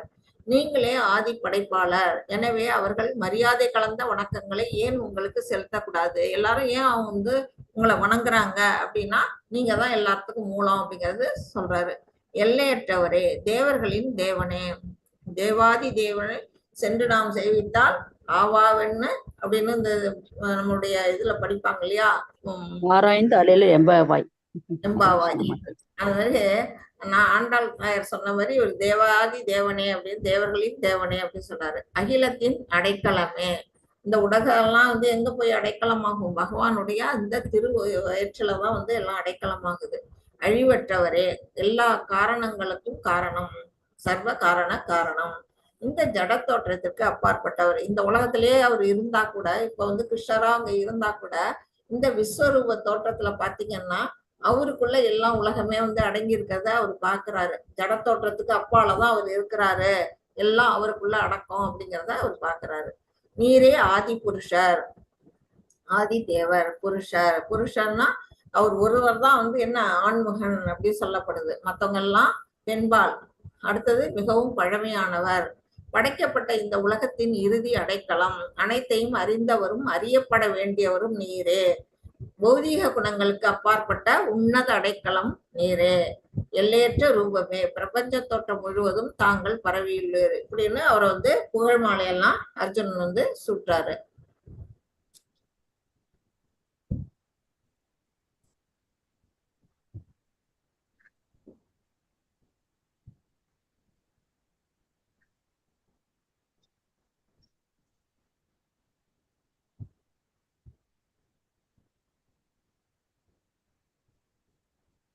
அத்தாச்சி 41 42. हरे कृष्णा। शहेदी मत्वा प्रशभं यदुक्तं हे कृष्ण हे यादव हे सहेदी अजानता महिमानं दवेदं मया प्रमादात् प्रणयेन वा अभि यच्चावहासार्धमशत्रुदो असि विहाराररक्ष्यशनभूषणेषु गेहो अदावाप्यच्युतत्समषक्ष्यं तत्क्षयमयेद्वामहं मम रमेयम्। हरे कृष्ण माताजी। மாதாஜி சார்ஜ் போயிடுச்சு, சார்ஜ் போட்டுக்கிட்டேன். ஓகே, என்ன சொல்றாங்க அப்படின்னா, உம்மை எனது நண்பன் என்று எண்ணிக்கொண்டு உமது பெருமைகளை அறியாமல் கிருஷ்ணா யாதவா நண்பனே என்றெல்லாம் உண்மை நான் அகந்தையுடன் அழைத்துள்ளனர். ஏன்னா அவர் வந்து க்ளோஸ் ஃப்ரெண்டு, சின்ன வயசுல இருந்தே ரெண்டு பேரும் என்ன செய்யறாங்க, ஃப்ரெண்ட்ஷிப்பா இருக்கிறாங்க. அப்படிங்கும் போது நம்ம வந்து நம்ம வாடா போடான்னு தானே நம்ம ஃப்ரெண்டெல்லாம் சொல்லுவோம். பெண்களா இருந்தா வாடி பொடி அப்படின்னு பேசுவோம் இல்லையா? அது மாதிரி அர்ஜுனன் என்ன பண்றாரு, ஏ யாதவா, ஏ கிருஷ்ணா, ஏ இடையனே அப்படின்னு எல்லாம் வந்து அவர் வந்து பகவானா சொல்லியிருக்கிறாரு. அப்புறம் பித்தத்தினாலோ பிரமையினாலோ நான் செய்தவை அனைத்தும் தயவு செய்து மன்னிக்கவும். அப்ப வந்து இப்ப நினைச்சு பாக்குறாரு, அதெல்லாம் என்னோட அறிவு கட்டத்தனத்தினால நான் என்ன பண்ணிருக்கிறேன், ஒரு அன்புல கூட நான் வந்து உன்னை அந்த மாதிரி மரியாதை குறைவா நான் அழிச்சிருக்கலாம், அதனால எல்லாம் அதெல்லாம் தயவு செஞ்சு மன்னிச்சுக்கோ. இப்போ வந்து பகவான் விஸ்வரூப தோற்றத்துல தெய்வீக ரூபத்துல அவர் இருக்கிறத பார்த்தோம்னா அர்ஜுனனுக்கு சின்ன வயசுல தான் பண்ணது, இந்த அவர் ஒரே படுக்கையில படுத்திருந்தது அதெல்லாம் வந்து ஞாபகத்துக்கு வருது. அதான் சொல்றாரு, பொழுதுபோக்கான கேளிக்கையின் போதும் ஒரே படுக்கையில் படுத்திருந்த போதும் என்ன பண்றாரு, ஒன்றா உட்கார்ந்து உணவருந்திய சமயத்திலும் நான் தங்களை சில சமயங்களில் தனியாகவும் சில சமயங்களில் நண்பர்களுக்கு மத்தியிலும் அவமரியாதை செய்துள்ளேன். அவர் வந்து இப்ப வந்து சொல்லி சொல்லி வருத்தப்படுறாரு, நான் வந்து உன்னை வந்து தப்பா பேசிட்டேன், இழிவடையாதவரே, இத்தகைய குற்றங்களுக்காக தயவு செய்து என்னை மன்னிப்பீராக. நான் வந்து உங்களை வந்து மரியாதை குறைவா நிறைய இடத்துல நான் நடத்தியிருக்கிறேன், என்னுடைய ஃப்ரெண்டுன்னு நினைச்சு நான் யோசிச்சு செஞ்சுட்டேன், உங்களுடைய கடவுள் தன்மையை நான் உணரல. பகவான் நீங்க எல்லாத்துக்கும் ஆதி காரணம் மூல புருஷங்கிறத உணராம நான் உங்களை வந்து என்ன பண்ணியிருக்கிறேன், அவமரியாதை பண்ணிட்டேன், என்னை வந்து மன்னிச்சிருங்க அப்படின்னுட்டு பகவான் வந்து நீங்க நிக்கிறாரு, அவருடைய காலடியில உட்கார்ந்து மன்னிப்பு கேட்கிறாரு. இது எப்படி 45. हरे कृष्णा। अकृष्टपूर्वं ऋषिकेशो अस्मि कृष्वा भयेन च ब्रव्यतिं मम मनो मे तत्त्वं एव मे दर्शय देवरूपं प्रसीद देवेश शहन्निवास। हरे कृष्ण माताजी। ஹரே கிருஷ்ணா. தேவேஷ ஜெகன் நிவாச, இந்த ஜெகத்துக்கே அதிபதி யாரு? பகவான். அவரை வந்து சொல்றாரு, இதுவரை கண்டிராத விஸ்வரூபத்தை பார்த்த பிறகு எனக்கு ரொம்ப சந்தோஷமா இருக்கு, நான் மகிழ்ச்சி தான் அடைகிறேன். ஆனா அதே சமயத்துல என்னுடைய மனம் என்ன ஆகுது? பயத்தினால குழம்பிட்டு, ஏன்னா இப்படிப்பட்ட ஒரு காட்சியை நான் பார்க்க போறேன்னு ஒரு கற்பனை கூட பண்ணி பார்க்கல. அதனால திடீர்னு அந்த உருவங்களை பார்த்தோம்னா ஒரு மனசு குழம்பி பயத்துல அவர் வந்து என்ன பண்றாரு? எனக்கு கருணை காட்டுங்கள். மறுபடியும் அவர் வந்து என்ன பண்றாரு? முதல்லயும் ஒரு கருணையா தான் யாசிக்கிறாரு, எனக்கு உங்க விஸ்வரூபத்தை காட்டுங்கன்னு. இப்பவும் என்ன சொல்றாரு? எனக்கு இந்த உருவம் பார்த்து ரொம்ப பயமா இருக்கு, மறுபடியும் எனக்கு கருணை புரியுங்க, இந்த ரூபம் பார்த்தது போதும், உங்களுடைய தெய்வீக ரூபத்தை காட்டுங்க, 4 கை அந்த ரூபத்தை காட்டி அருளுங்கள் அப்படின்னு வந்து வேண்டாரு. அது வந்து அடுத்த ஸ்லோகத்துல வருது. மத்தச்சு 46, 48, 49. ஹரே கிருஷ்ணா. ஹரே கிருஷ்ணா. क्रीडीनं गदिनं चक्रहस्तं इच्छामि त्वां द्रष्टुमहं तदैव दैनैव रूपेण सदुर्भुजेन सहस्ररभोः भव विश्वमूर्ते न वेदयञ्जात्ययनैर्न दानै न शक्रिया प्रश्नदभो विरुक्षै एवं रूप चक्ष्य अहं लोहे द्रष्टुं त्वनन्येन गुरुप्रवीर मा देव्यदा मा शविमूढभावो वृक्षुष्ट्वा रूपं घोरमितृङ्ममेदम् स्वयभेदभिप्रीतमना पुनस्त्वं ததேவ மே ரூபமிதம் பிரபஷ்ய. ஹரே கிருஷ்ண மாதாஜி. ஹரே கிருஷ்ணா. இந்த ஸ்லோகங்கள்ல என்ன சொல்லப்பட்டிருக்கு அப்படின்னா, விஸ்வரூபமே அப்படின்னு கூப்பிடுறாரு பகவானை. வந்து இதுவரையிலும் கிருஷ்ணா அப்படின்னு சொல்லிட்டு இருந்தாரு. இத ரிஷிகேஷா அப்படின்னு எல்லாம் சொன்னாரு, கோவிந்தரேன்னு எல்லாம் சொன்னாரு. இப்ப வந்து என்ன? விஸ்வரூபமே அப்படின்னு சொல்றாரு.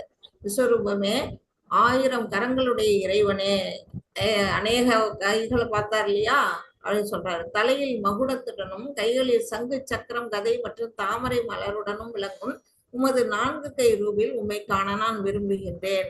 உண்மை அந்த ரூபத்தில் காண நான் பேராவல் கொண்டுள்ளேன். இப்ப இந்த பிக்சர்ல பாருங்க, அழகிய அவருடைய தோற்றம், 4 கை ரூபம். ஒரு கையில சங்கு, ஒரு கையில சக்கரம், ஒரு கையில தாமரை, ஒரு கையில கதை.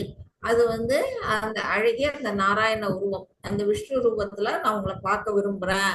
தலையில மகுடத்தோட பகவான பார்க்க விரும்புறேன். இவருடைய அந்த 4 பொருட்களும் என்னன்னா, அவருடைய அந்த திவ்ய ஆயுதங்கள்லாம் எப்படின்னா ஒவ்வொரு கையில மாறி மாறி இருக்கும். ஒவ்வொரு விஷ்ணுவுக்கும் ஒவ்வொரு கையில மாறி மாறி வரும். இப்ப வந்து இந்த படத்துல பாத்தீங்கன்னா, இடது கையில சங்கு, வலது கையில சக்கரம், இன்னொரு வலது கையில தாமரை, இன்னொரு இடது கையில கதை பார்க்கிறோம். இதே வந்து மாறி மாறி இருக்கும்போது அவருடைய பேர் நாமங்களும் வந்து மாறப்படும் அப்படின்னு சொல்லப்படுது. அந்த மாதிரி அவருக்கு ஏகப்பட்ட நாமங்கள் இருக்கு இல்லையா, அந்தந்த நாமங்களுக்கு தகுந்த மாதிரி அந்த திவ்ய ஆயுதங்கள்லாம் மாறுபட்டு இருக்கும்னு நம்ம புரிஞ்சுக்கணும். குருவம்ச வீரர்களை சேர்ந்தவனே பகவான் சொல்றாரு, இப்ப எனது இந்த விஸ்வரூபத்தை உனக்கு முன் யாரும் கண்டதில்லை, இதுவரையிலும் யாருக்கும் அவர் காட்டுனதே இல்லை. ஏனென்றால் வேதங்களை படிப்பதாலோ, யாகங்களை செய்வதாலோ, தானங்களாலோ, புண்ணிய செயல்களாலோ, கடுந்தவங்களாலோ எனது இந்த உருவத்தை ஜட உலகில் காண்பது என்பது இயலாததாகும். ஜட உலகத்துல மட்டும்தான் இந்த உருவம் தோன்றும். ஆன்மீக உலகத்துல இந்த உருவம் கிடையவே கிடையாது, இந்த விஸ்வரூபம். ஆனாலும் யாராலெல்லாம் பார்க்க முடியாது, யாராலெல்லாம் பார்க்க முடியாது அப்படின்னு அவர் பகவான் சொல்றாரு. வேதங்களை படிக்கிறவங்களாலேயோ, யாகம் செய்யறதுனாலயோ, தானம் கொடுக்கறதுனாலயோ, எத்தனை புண்ணியம் செய்யறதுனாலயோ யாராலையும் வந்து என்ன இந்த உருவத்தை பார்க்கவே முடியாது. அரிதான அந்த உருவத்தை நான் உனக்கு மட்டும்தான் காட்டுனேன் அப்படின்னு வந்து பகவான் சொல்றாரு. எனவே இந்த கோரமான உருவத்தை கண்டு நீ மிகவும் பாதிக்கப்பட்டு குழம்பியுள்ள. அவரே சொல்லிட்டாரு, அந்த உருவம் எப்படி இருக்கு? கோரமா இருக்கு, அதை பார்த்ததுனால மனம் பயந்துட்டிய நீ. இனி இது முடிவு பெறட்டும். எனது பக்தனே, எல்லா குழப்பங்களிலிருந்து விடுபடுவாயாக. அமைதியான மனத்துடன் நீ விரும்பும் உருவத்தை உனக்கு தற்போது நீ காணலாம்னு என்ன செய்யறாரு? அடுத்ததா 4 கை ரூபத்தை அவர் காட்ட போறாரு. படிங்க மாதாஜி. ஹரே கிருஷ்ணா. சஞ்சய உபாச வித்யர்ஜுனம் வாசுதேவஸ்து தத்தோத்வ ஸ்வகம் ரூபம் தர்ஷயம் ஆசபூய ஆஸ்வாசயாம் ஆசேஷபீதம் ஏனம் பூவாத் புனசௌமிய வபுர் மகாத்மா. ஹரே கிருஷ்ண மாதாஜி. ஹரே கிருஷ்ணா. இப்ப வந்து திருதராஷ்டிரன்ட்ட வந்து சஞ்சயன் சொல்றாரு, என்ன சொல்றாரு, இதுவெல்லாம் அர்ஜுனரும் பகவானும் பேசுனாங்க, இப்ப சஞ்சயன் பேசுறாரு. திருதராஷ்டிரர் சொல்றாரு, என்ன சொல்றாரு, புருஷோத்தமரான முழுமுதற் கடவுள். ஒரே ஒரு நிமிஷம் மாதாஜி, ஒரு போன் அட்டன். ஹலோ, சொல்றீங்க.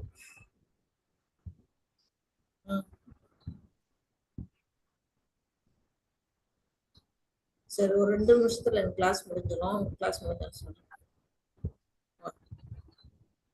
சரி சரி, அவங்க பாக்குறாங்க. ஓகே, வேலை செய்யறவங்க தான் வந்திருக்காங்க. ஓகே, நான் சொல்றேன். ஓகே. அப்ப வந்து என்ன சொல்றாரு சஞ்சயன் அப்படின்னா, புருஷோத்தமரான முழுமுதற் கடவுளிடம் கிருஷ்ணர் அர்ஜுனன் இவ்வாறு பேசிய பிறகு, இந்த மாதிரி எல்லாம் சொன்னதுக்கு அப்புறம் 4 கை ரூபத்தை அவர் காட்டுறாரு. 4 கரங்களுடைய தனது சுய உருவையும் இறுதியில் 2 கரங்களுடனான உருவையும், அந்த பகவான் கிருஷ்ணர் உருவத்தையும் அவர் காட்டி அச்சமுற்று இருந்த பயந்துகிட்டு இருந்த அர்ஜுனனை வந்து உற்சாகப்படுத்துறாரு அப்படின்னு சஞ்சயன் வந்து திருதராஷ்டிர. இப்ப வந்து இந்த இடத்துலயும் அதான் இருக்கு. ஃபர்ஸ்ட் 4 கை ரூபம் தெரியுது பின்னாடி, அடுத்தது வந்து 2 கை ரூபமான அந்த கிருஷ்ண உருவத்தை அர்ஜுனனுக்கு காட்டுறாரு பகவான். அதாச்சு 51 52 படிக்கும். ஹரே கிருஷ்ணா. அர்ஜுன விபாஷ. திருஷ்வேதம் மானுஷம் ரூபம் தவம் சௌமியம் ஜனார்த்தன இதானீமஸ்மி சம்பிருத்த சசேதா பிரகிருதிம் கத. ஸ்ரீ பகவான் வாச. சுதுர்தர்ஷமிதம் ரூபம் ருஷ்டவானசி யன்மம தேவா அப்ஸ்யஸ்ய ரூபஸ்ய நித்யம் தர்ஷனாகாங்க்ஷன. ஹரே கிருஷ்ண மாதாஜி. ஹரே கிருஷ்ணா.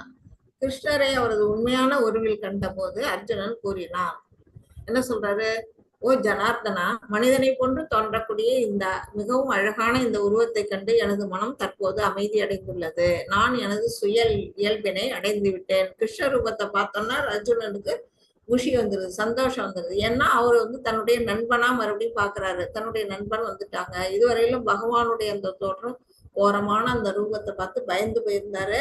இப்ப இந்த அழகிய ரூபம், எப்படிப்பட்ட அழகான ரூபம் நமக்கு எல்லாருக்கும் தெரியும். அந்த கரிய நீலம், கருன்னு அந்த கரிய நிறத்துல பகவானுடைய உடல் இருக்கும். அவருடைய கண்கள், கால்கள், கைகள் எல்லாமே எப்படி இருக்கும்னா லோட்டஸ், தாமரை மலர் போன்று அவ்வளவு அழகு நிறைந்தது. அவர் வந்து மஞ்சள் பட்டாடை உடுத்திக்கிட்டு இருப்பாரு. அவர் தலையில வந்து மயிர்மேலி இருக்கும், கையில புல்லாங்குழல் இருக்கும். அப்புறம் வந்து அவருடைய முகம் எப்படி இருக்கும், புன்னகை பூத்த அந்த முகம். அப்ப வந்து பாக்குறதுக்கு எவ்வளவு வசீகரமா இருக்கும் பகவானுடைய அந்த உருவம். கீழே பாத்தீங்கன்னா இந்த இருக்கிற அந்த பிக்சர் இங்க இருக்கு. அப்படிப்பட்ட அழகிய அந்த ரூபத்தை பார்த்தோம்னா அர்ஜுனனோட மனசு என்ன சமநிலைக்கு வந்துருது. இவ்வளவு நாள் குழம்பி போய் ஒரு இதுல பேலன்ஸ் இல்லாம இருந்தது வந்து இப்ப சமநிலைக்கு வந்துருது. அதை வந்து அவர் சொல்றாரு. அடுத்தது என்ன சொல்றாங்க, அப்ப பகவான் என்ன சொல்றாரு அப்படின்னா, முழுமுதற் கடவுள் கூறினார், எனது அன்பு அர்ஜுனா, இப்போது நீ பார்க்கும் இந்த உருவம் காண்பதற்கு மிகவும் அரிதானது. இப்ப நம்ம வந்து படத்துல வந்து பாக்குறோம் அந்த ரூபத்தை, ஆனா நேர்ல நம்ம பார்க்க முடியுமா? அந்த ரூபத்தை பார்க்கறது வந்து அவ்வளவு கடினமானது, யாராலெல்லாம் பார்க்க முடியாது. பிரியமான இந்த உருவத்தை தரிசிப்பதற்கான வாய்ப்பை தேவர்களும் எப்போதும் நாடுகின்றனர். அவருடைய அந்த அழகிய ரூபத்தை வந்து தேவர்கள்லாம் பார்க்கணும் அப்படின்னு ரொம்ப ஆவலோட இருக்கிறாங்க. எப்போ தேவகி வயத்துல இருந்து அவர் வெளியில தோன்று வரும்போது பார்க்கலாம், அந்த சமயத்திலேயாவது அவரை பார்க்க முடியுமா அப்படின்னு வந்து அவங்க எல்லாம் வந்து நிக்கிறாங்க. ஏன்னா சாதாரணமா அவர் வந்து யாருடைய கண்களுக்கும் தோன்ற மாட்டாரு. யாருக்கு மட்டும் தோன்றுவாரு, பக்தர்களுக்கு மட்டும்தான் தோன்றுவாரு. அதாவது கோடானு கோடி மக்கள் வந்து நம்ம இதுல படிச்சோம் முன்னாடியே அந்த ஸ்லோகத்துல, சகசிரம், ஆயிரம் மக்கள் வந்து என்ன செய்யறாங்க, பகவானுடைய பக்தி தொண்டுல ஈடுபடுவாங்க. கோடானு கோடி மக்கள் ஈடுபடுவாங்க. அதுல முழுமை அடைஞ்சு வெளியில வரக்கூடியவங்க யாரு, ச மகாத்மா சுதுர்லபக அப்படின்னா என்ன, ஒருத்தர் தான் வந்து அதுல வெற்றி அடைவாங்க. அப்படிப்பட்டவங்களுக்கு மட்டும்தான் பகவான் வந்து தன்னுடைய தோற்றத்தை வெளிப்படுத்துவாரு. மற்றவங்களுக்கு எல்லாம் எப்படின்னா யோக மாயை மூலமா மறைச்சிடுவாரு அப்படிங்கிறத நம்ம ஏற்கனவே படிச்சிருக்கிறோம். அதுதான் வந்து என்னுடைய உருவம் வந்து யாரையும் பார்க்க முடியாது, நீதான் அதை தரிசிக்கிறதுக்கான வாய்ப்பு கிடைச்சிருக்கு உனக்கு அப்படின்னு. ஏன்னா அவர் வந்து அவருடைய நண்பன், பக்தன், பொறாமை இல்லாதவன், நிறைய குவாலிட்டிஸ் இருக்கு அர்ஜுனனுக்கு. அதனால அவருக்கு வந்து அந்த வாய்ப்பு கிடைச்சிருக்கு. இதை படிங்க மாதாஜி. ஹரே கிருஷ்ணா மாதாஜி. ஹரே கிருஷ்ணா. பக்தியாதௌ அனன்யயா சக்ய அகம் ஏவம் விதோ அர்ஜுன ஞாதும் திரஷ்டும் சதத்வேன பிரவேஷ்யும் ச பரதப. ஹரே கிருஷ்ணா. ஹரே கிருஷ்ணா. இதுல வந்து பாருங்க, இந்த பிக்சர்ல பாருங்க அவர் எப்படி நிக்கிறாரு. ஒரு மாடு மேய்க்கிற ஒரு சிறுவனா, இடையர்குல சிறுவனா, கையில ஒரு குச்சி குனிக்கிட்டு தன்னுடைய உடலை வந்து 3 பாகமா வளைச்சுக்கிட்டு அவர் வந்து அழகிய தோற்றம். அவருடைய முகத்தை பாருங்க, எவ்வளவு ஒரு அழகு, அந்த வசீகரம். அந்த மாதிரி ஒரு அழகுல வந்து அவர் சொல்றாரு, உன் மின் நிற்கும் என்னை களப்பற்ற பக்தி தொண்டினால் மட்டுமே இது போன்று நேரடியாக காணவும் புரிந்து கொள்ளவும் முடியும். அர்ஜுனன் வந்து ரொம்ப பக்தி, அவனுடைய நாடி நரம்பெல்லாம் வந்து கிருஷ்ணா கிருஷ்ணா கிருஷ்ணான்னு உச்சரிக்குதுன்னு நம்ம நேத்தியே நான் உங்களுக்கு அந்த கதையை உங்களுக்கு சொன்னேன். அப்படிப்பட்ட ஒரு பக்தனால மட்டும்தான் என்ன பண்ண முடியும், பகவானை நேரடியா காண முடியும், அவரை பத்திய புரிஞ்சுக்கவும் முடியும். இவ்வழியில் மட்டுமே என்னை பற்றிய உண்மையின் ரகசியங்களிலே உன்னால் வழிய முடியும். நீ என்கிட்ட வச்சிருக்கிற அந்த அன்பு, தூயமான அந்த அன்பு பக்தியினால மட்டும்தான் என்ன செய்ய முடியும், என்னை பற்றிய விஷயங்களை உன்னால புரிஞ்சுக்க முடியும். இல்லாட்டி அது மிக மிக ரகசியமான செய்தி அப்படின்னு பகவான் வந்து இது மூலமா நமக்கு வந்து உணர்த்துறாங்க. மாதாஜி 55. ஹரே கிருஷ்ணா. ஹரே கிருஷ்ணா. மத் கர்ம ரூன் மத் பிரமோ மத் பக்த சங்க வர்ஜித நிர்வைர சர்வபூதேஷு யஷ மாம் ஏதி பாண்டவ. ஹரே கிருஷ்ணா மாதாஜி. ஹரே கிருஷ்ணா. பகவான் இதுல என்ன சொல்றாரு, எனது அன்பு அர்ஜுனா, எவன் ஒருவன் எனது தூய பக்தி தொண்டில் ஈடுபட்டுள்ளானோ, பலநோக்கு செயல்கள் மற்றும் மனக்கற்பனைகளின் களங்கங்களிலிருந்து முற்றிலும் விடுபட்டுள்ளானோ, எனக்காக செயல்படுகின்றானோ, என்னை தனது வாழ்வின் பரம இலக்காக வைத்துள்ளானோ மற்றும் எல்லா உயிர்களிடத்தும் நண்பனாக உள்ளானோ, அவன் நிச்சயமாக என்னை வந்தடைகின்றான். யார் வந்து பகவானை சென்றடைய முடியும்? நாமெல்லாம் சென்றடையணும்னா நாமெல்லாம் என்ன செய்யணும்? ஃபர்ஸ்ட் தூய பக்தி தொண்டு புரியணும். அடுத்தது வந்து ஃப்ரூட்டி ஆக்ஷன்ல நம்ம வந்து ஈடுபடக்கூடாது. அதான் பலநோக்கு செயல்கள், கர்ம காண்டாவில் நம்ம ஈடுபடக்கூடாது. அடுத்தது மனக்கற்பனை. மனக்கற்பனைங்கிற அந்த நாமளே வந்து கற்பிச்சு கூடாது, பகவான் இப்படிப்பட்டவர், நம்ம இப்படியெல்லாம் நம்ம வந்து அவர் அடைஞ்சிடலாம் அப்படிங்கிற அந்த அழுக்கெல்லாம் நம்ம மனசுல இருந்து நிச்சயமா விளக்கணும். அப்புறம் என்ன செய்யணும், பகவானுக்காக மட்டுமே நம்ம வந்து செயல்படணும். எந்த செயல் செஞ்சாலும் அவருக்கு ஃபேவரா நம்ம செயல்படணும். இதெல்லாம் நம்ம செய்யணும். அடுத்தது என்னை தனது வாழ்வின் பரம இலக்காக, பகவானுடைய அவரை சென்றடையதான் நம்மளோட அல்டிமேட் கோல் என்ன அப்படின்னா பகவானை சென்றடையணும் அப்படிங்கிறத நம்ம வந்து எப்போதும் நினைச்சுட்டு இருக்கணும். மற்றும் எல்லா உயிர்களிடத்தும் நண்பனாக இருக்கணும். எல்லா உயிர்களையும் நம்ம எப்படின்னு சமநோக்கா பார்க்கணும். வித்யா வினய சம்பன்னே சுனி செய்வ பாகியச்ச அப்படின்னுட்டு நம்ம என்ன செய்யணும், எல்லாரையும் வந்து சமநோக்கில பார்க்கணும். இப்படியெல்லாம் யாரும் ஒருத்தவங்க இருக்கிறாங்களோ அவங்களால மட்டும்தான் நிச்சயமா வந்து என்ன அடைய முடியும் அப்படின்னு பகவான் வந்து திட்டமட்டமா சொல்றாரு. இதுல வந்து மத் கர்மக்ருத் அப்படின்னு ஒண்ணு ஃபர்ஸ்ட் இருக்கு. மத் கர்மக்ரன் அப்படின்னா என்ன, அவருடைய தூய பக்தி தொண்டுல ஈடுபடணும். அது எப்படியெல்லாம் நம்ம தூய பக்தி தொண்டுல ஈடுபட முடியும் அப்படின்னு நீங்க யோசிச்சீங்கன்னா, நம்ம அவருடைய இந்த மாதிரி பகவத்கீதை, பாகவதம் அது மாதிரி படிக்கணும். அவருடைய கதைகளை வந்து நம்ம காதார கேட்கணும். அவரை பற்றி நம்ம ஜபான் வந்து ஹரே கிருஷ்ணா மகாமந்திரத்தை நாம உச்சரிக்கணும். அப்புறம் அவருடைய பக்தர்களுக்கு நம்மளால முடிஞ்ச உதவி செய்யணும். இப்போ வந்து கோயில் கட்டினாங்க இஸ்கான் டெம்பிள், அவருக்கு வந்து நம்ம பொருள் உதவி செய்யலாம். இல்ல அதுக்கு செய்ய முடியலையா, ஒரு புஸ்தக விநியோகத்துக்கு நம்ம வந்து பணம் கொடுத்து அந்த நம்ம பகவத்கீதையை வாங்கி 4 பேருக்கு வந்து விநியோகம் பண்ணலாம். அந்த மாதிரி பகவானுடைய தொண்டர்களுக்கும் நம்ம வந்து என்ன பண்ணணும், பணிபுரியணும். பகவானுடைய தொண்டர்கள் வந்து பகவானுடைய நேரடி பிரதிநிதி, நான்மீக குருவல் வந்து பகவானுடைய பிரதிநிதி அப்படின்னு சொல்லப்படுது. அந்த மாதிரி நாம என்ன செய்யணும், சின்ன சின்ன விஷயங்கள்லாம் நாம வந்து பகவானுடைய செயல்கள்ல நம்ம ஈடுபடணும். இத மாதிரி கண்டினியூ பண்ணிக்கிட்டே வந்தோம்னா ஒரு காலகட்டத்துல நம்ம என்ன செய்வோம்னா நம்மளுடைய அழுக்கெல்லாம் போயிடும். நம்மள்ட்ட வந்து மனசுல வந்து தூய பக்தி நிலை நம்மளால வர முடியும். அது மாதிரி எந்த ஒரு சின்ன சின்ன காரியமாவது நம்ம வந்து செஞ்சோம்னாலுமே அது எதுல வருது அப்படின்னா மத் கர்மக்ரன், அதாவது கிருஷ்ண கர்மா அப்படின்னா கிருஷ்ணருக்காக செயல்படுதல் அப்படிங்கிற அந்த செயல்ல நம்ம வந்துடுறோம். அதே மாதிரி வரக்கூடிய நிலையில நம்ம அதுல முன்னேறி போகும்போது நம்ம என்ன செய்யலாம், பகவானுடைய அந்த உலகத்தை சென்றடைய முடியும். இப்ப இங்க பாத்தீங்கன்னா அந்த மாதிரி பக்தர்களை வந்து புஷ்ப விமானத்துல வந்து விஷ்ணு தூதர்கள் அழைச்சிக்கிட்டு போறாங்க. அந்த மாதிரி நமக்கும் அந்த மாதிரி ஒரு வாய்ப்பு வரணும்னா நாம என்ன செய்யணும், இந்த மாதிரி இதுல சொல்லப்பட்ட விஷயங்கள்ல எல்லாம் நாம நம்மளால முடிஞ்ச அளவுக்கு அதை வந்து நம்ம ஃபாலோ பண்ணணும் அப்படிங்கிறது இந்த சாப்டரோட கருத்தா இங்க கொடுத்திருக்கிறாங்க. யாரு பலஸ்ருதி சொல்றீங்க மாதாஜி? ஜெயஸ்ரீ மாதாஜி இருக்கீங்களா? ஹரே கிருஷ்ணா. ஸ்ரீவித்யா மாதாஜி இருக்கீங்களா? வாமினி மாதாஜி? இருக்கேன் மாதாஜி. ஹரே கிருஷ்ணா மாதாஜி. பலஸ்ரீ சொல்லுங்க. ஹரே கிருஷ்ணா மாதாஜி.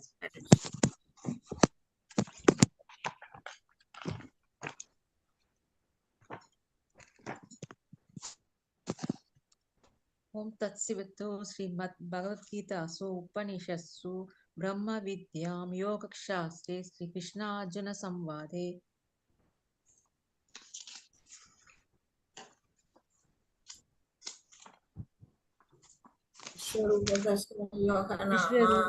हरे कृष्ण माताजी. विश्वरूप दर्शन योग नाम एकादशोऽध्यायः. हरे कृष्ण माताजी. हरे कृष्ण माताजी. वाञ्छाकल्पतरुभ्यश्च कृपा सिन्धुभ्य एव च पतितानां पावनेभ्यो वैष्णवेभ्यो नमो नमः. अनंत कोटि वैष्णव वृंद की जय. श्रील प्रभुपादा की जय. नामाचार्य हरिदास ठाकुर के जय. Hare Krishna Krishna Krishna Hare Hare, Hare Ram Ram Ram Hare Hare, Hare Krishna Krishna Krishna Hare Hare, Hare Ram Hare Hare. Hare Krishna devotees. Thank you so much. பொறுமையா இருந்து கேட்டீங்க. எல்லாம் வந்து புரிஞ்சிருக்கும்னு நினைக்கிறேன். இந்த சாப்டர் ரொம்ப ஈஸியா தான் இருக்கும், ஒன்றும் புரியாது, கஷ்டமாலாம் இருக்காது. அவருடைய பெருமைகளை பத்தி தானே நம்ம சொல்லி இருக்கிறோம். யாருக்காச்சும் ஏதாவது அப்படி புரியாம ஏதாவது டவுட்